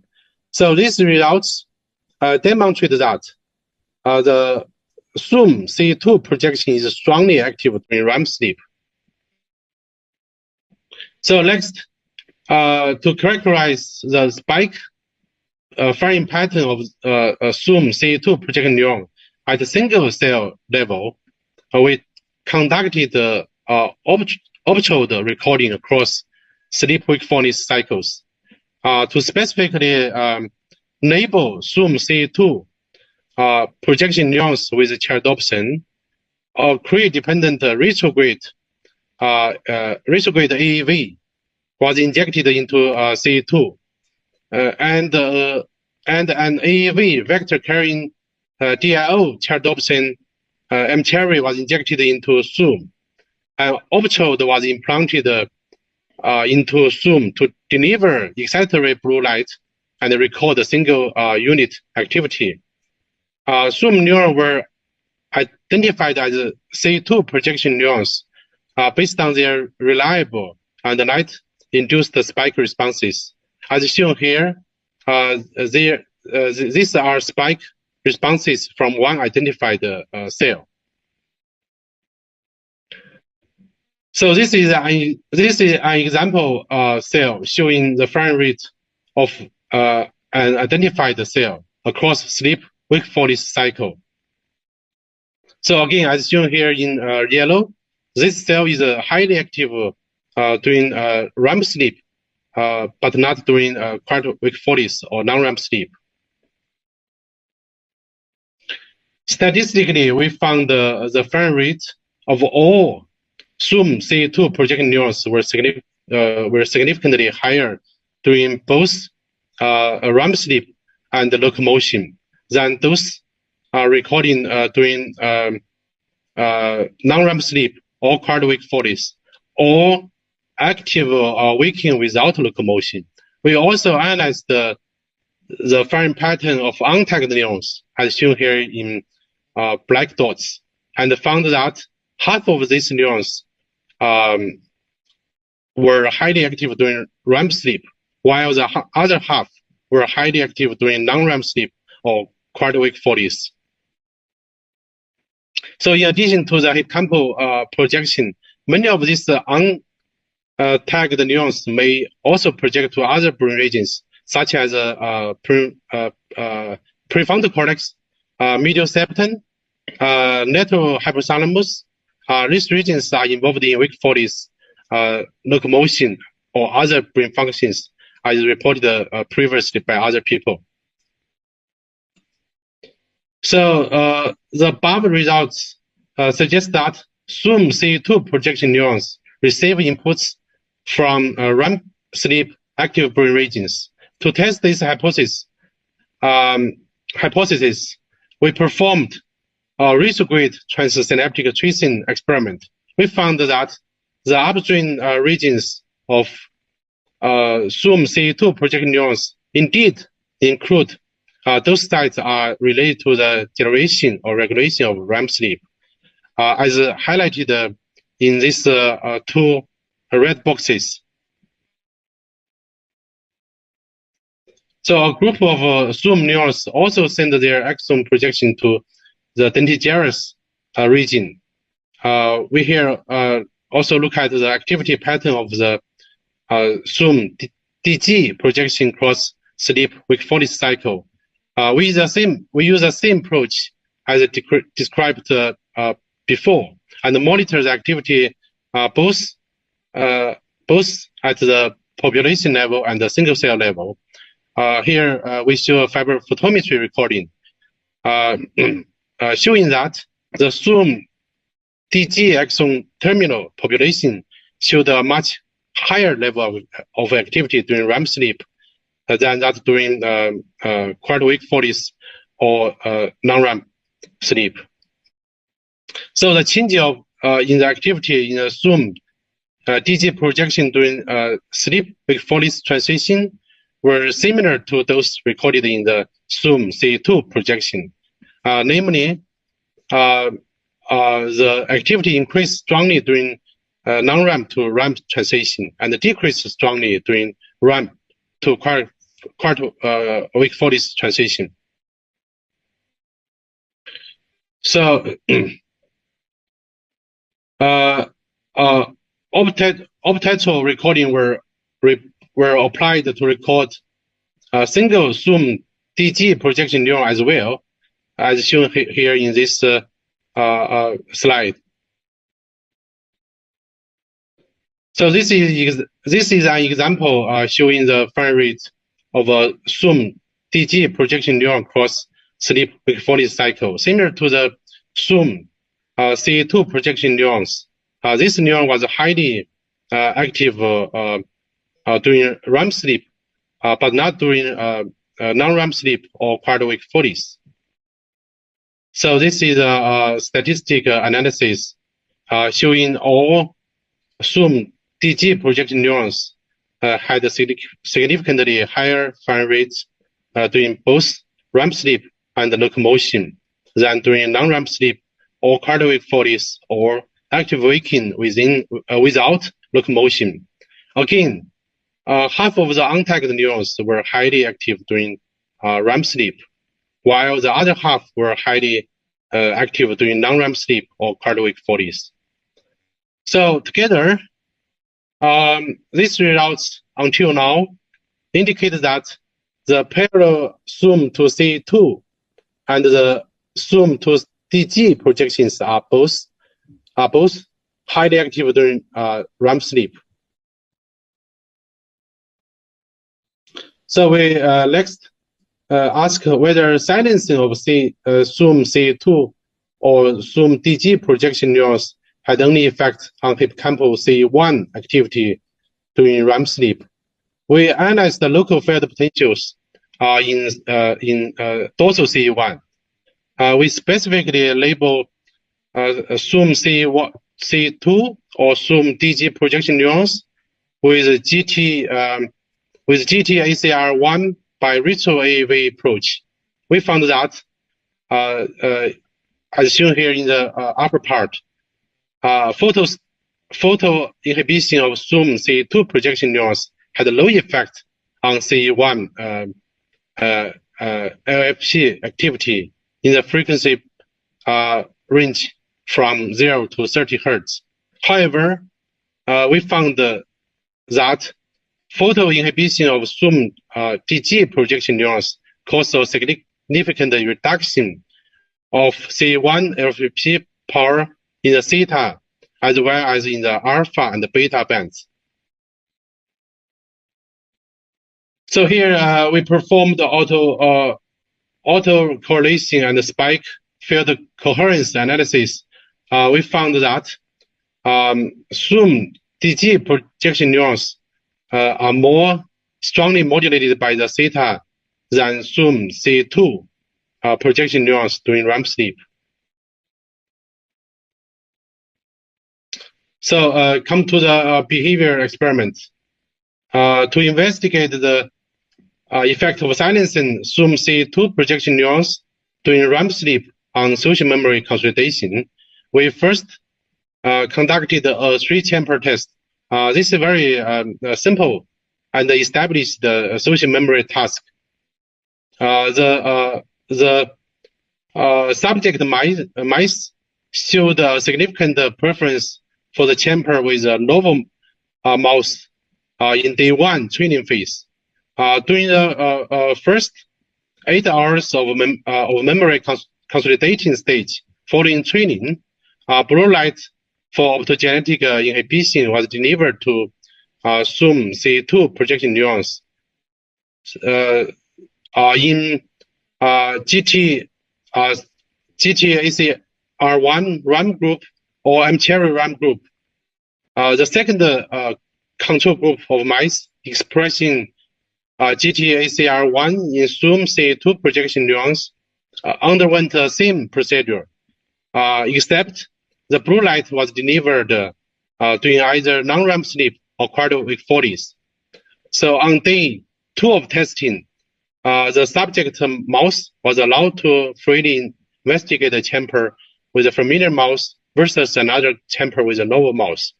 So we found that the mice in GTACR1 REM group had no preference for novel versus familiar mice. So the social preference index was significantly lower in GTACR1 REM group than each of the control group. So we next perform another social memory task, which is a direct interaction test.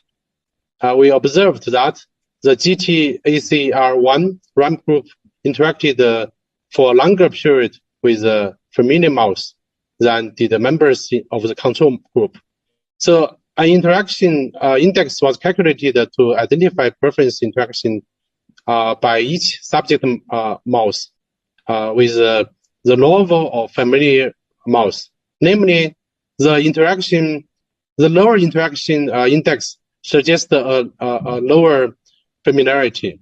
Again, the GTACR1 REM group showed a significantly lower interaction index with the familiar mice than that of the control groups. So we also test the effect of the REM sleep selective silencing of Zoom C2 projection neurons on spatial memory consolidation. So for this purpose, we perform 2 behavior tests. First is a contextual field memory test. The second is a novel object position cognition test. So for the first test, subject mice were trained to use a contextual field learning paradigm on day 1. During the next step, optogenetic inhibition light was delivered to the Zoom C2 projection neurons selectively during REM sleep or during non-REM sleep or quarter-week 40s. So at 24 hours following training, so the mice were re-exposed to the condition context for duration of 10 minutes. So we found no significant difference in freedom levels among these 3 groups. So for the novel object position recognition test, mice were trained to freely explore 2 objects, A and B. In general, mice spend the same exploration time for object A and B in the training phase. At 24 hours after training, mice were reintroduced to the chamber with the object B in a different position. So consistent with the results from the contextual fair memory test, we observed no significant difference in the discrimination index between GT-ACR1 RAM and the GT-ACR1 non-RAM groups. So these two experiments indicate that the Zoom C2 projection is required for RAM sleep associated consolidating of social memory, but not to the consolidation of social memory. So, as a Zoom DG projection has been found to be essential for social memory expression, we next test the effect of silencing Zoom DG projection neuron during REM sleep on spatial memory consolidation. So we performed the first, again, contextual fair memory task. On day 2 of the memory retrieval phase, mice of the GT-ACR1 RAM group show a significantly lower freezing level than the mice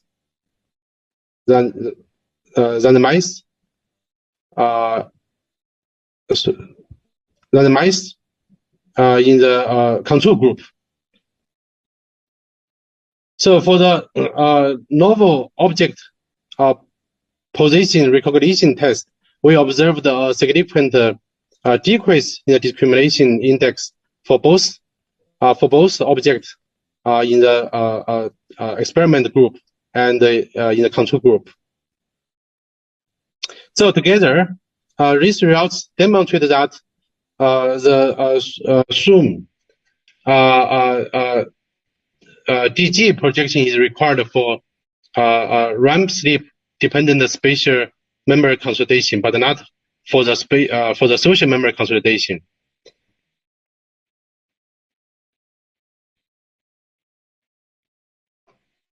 So as a Zoom projection are excitatory and release glutamate into C2, we expected that the increased activity in the Zoom neuron during REM sleep would increase the activity of the targeted C2 neuron.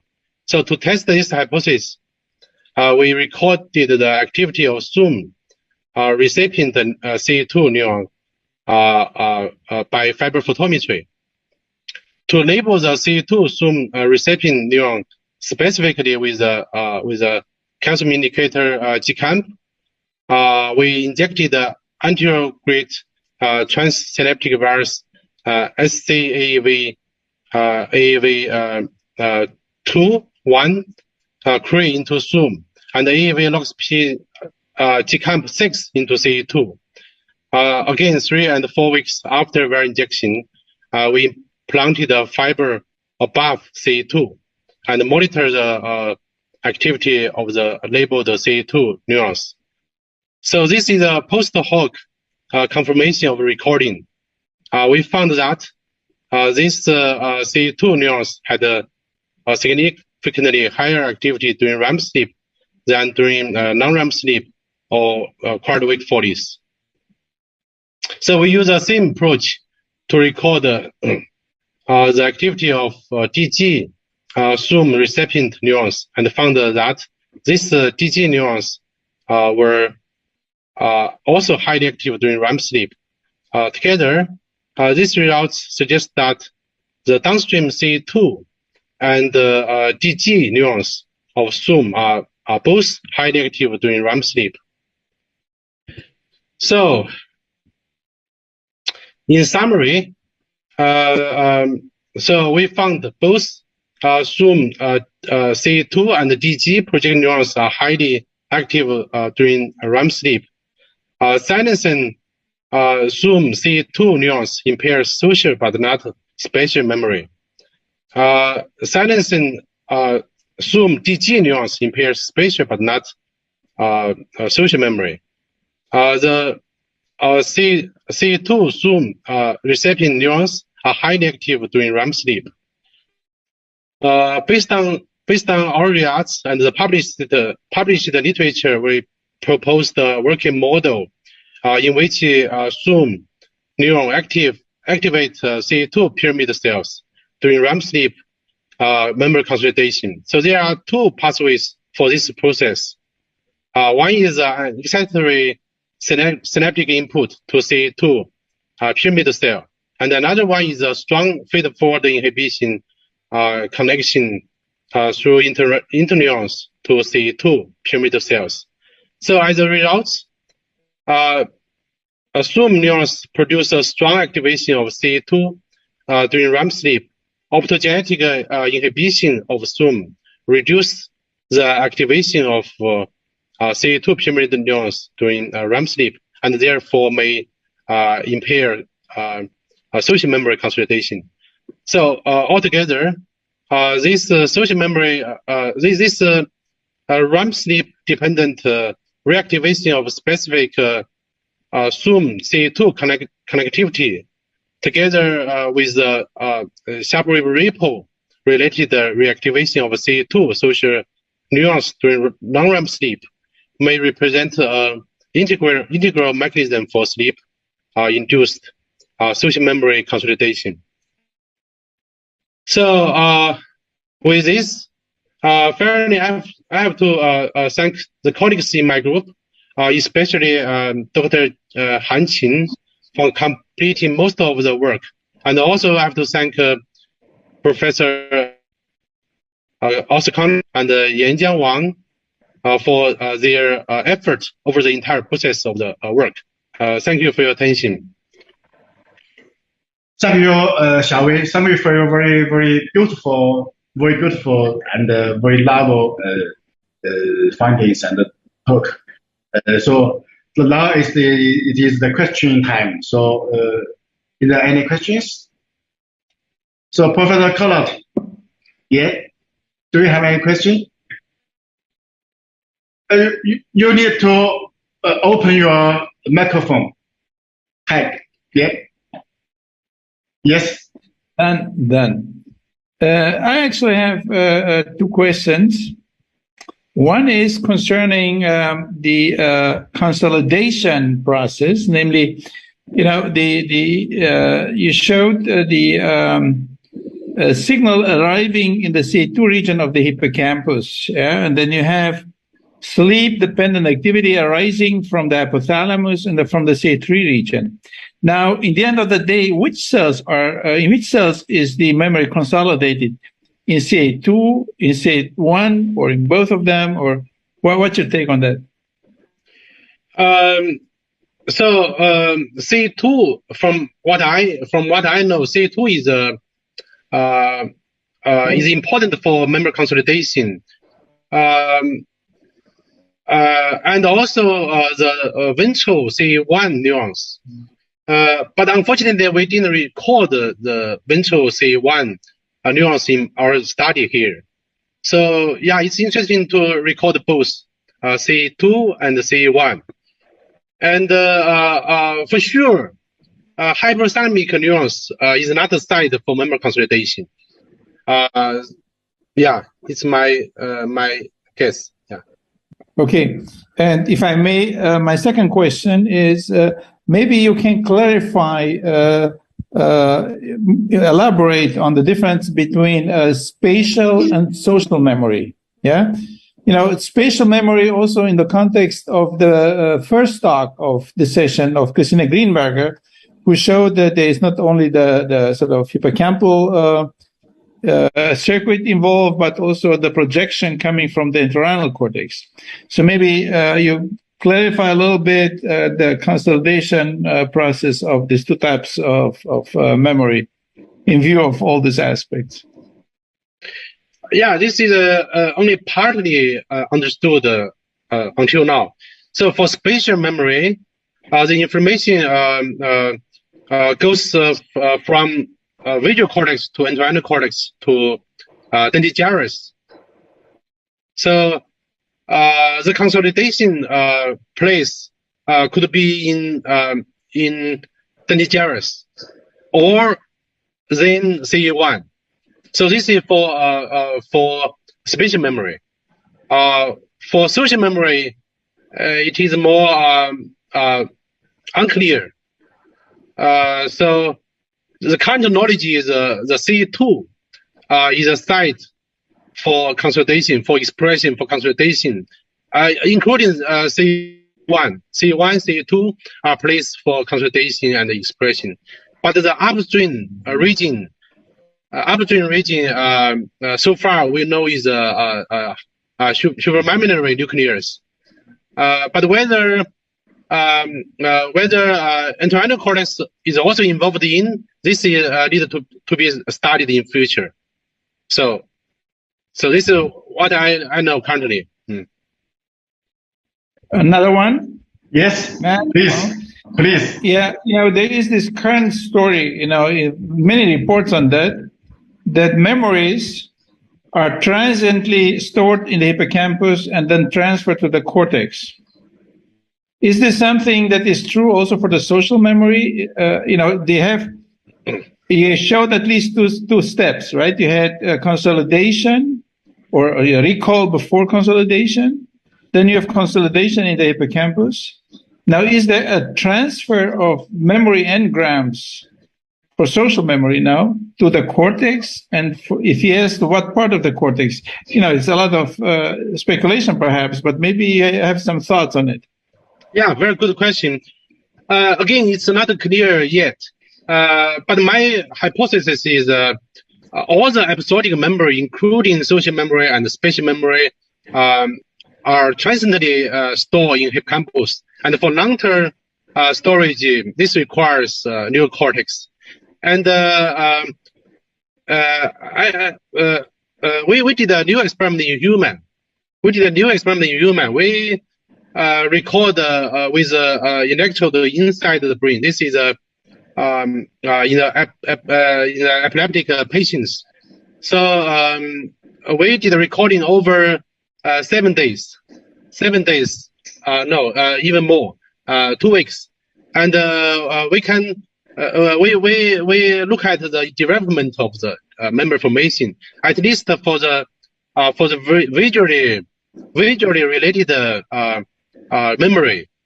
Is true for transient storage is in hippocampus, and for long-term storage is in neural cortex. And the memory, what we did is face of the people or the place.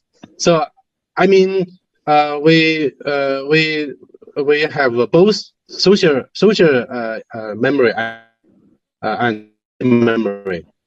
So again, it's not yet, but the classic is true for both spatial memory and social memory. So the short memory is in hippocampus. So the long-term storage is in neural cortex. But where is the neural cortex? This need a future study. So I hope I understand. I answer your question properly. Yeah. Absolutely. Thank you very much. Thank you. Thank you, Konnerth, for your questions. So, hi, Xiaowei. I have a question for you. So, I understand that your findings are very novel. So do you have any perspectives on how to translate your findings in the treatment for the disorders of the social memory?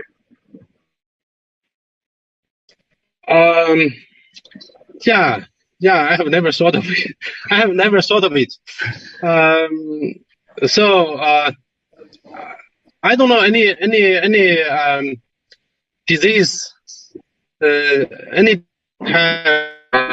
social memory, maybe autism or schizophrenia, something like that. So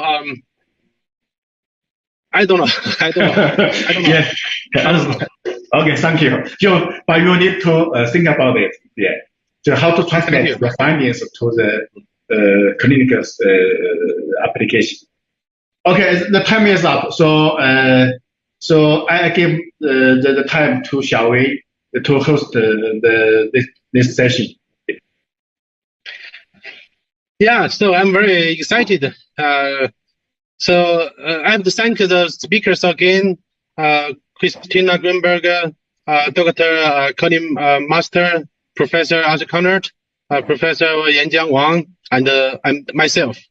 And I think we have to organize such wonderful events in future more frequently. So we discuss the formation of memory, how to deal with Alzheimer disease, and I hope the COVID-19 will be gone soon, and we can have an in-person discussion meeting and in future.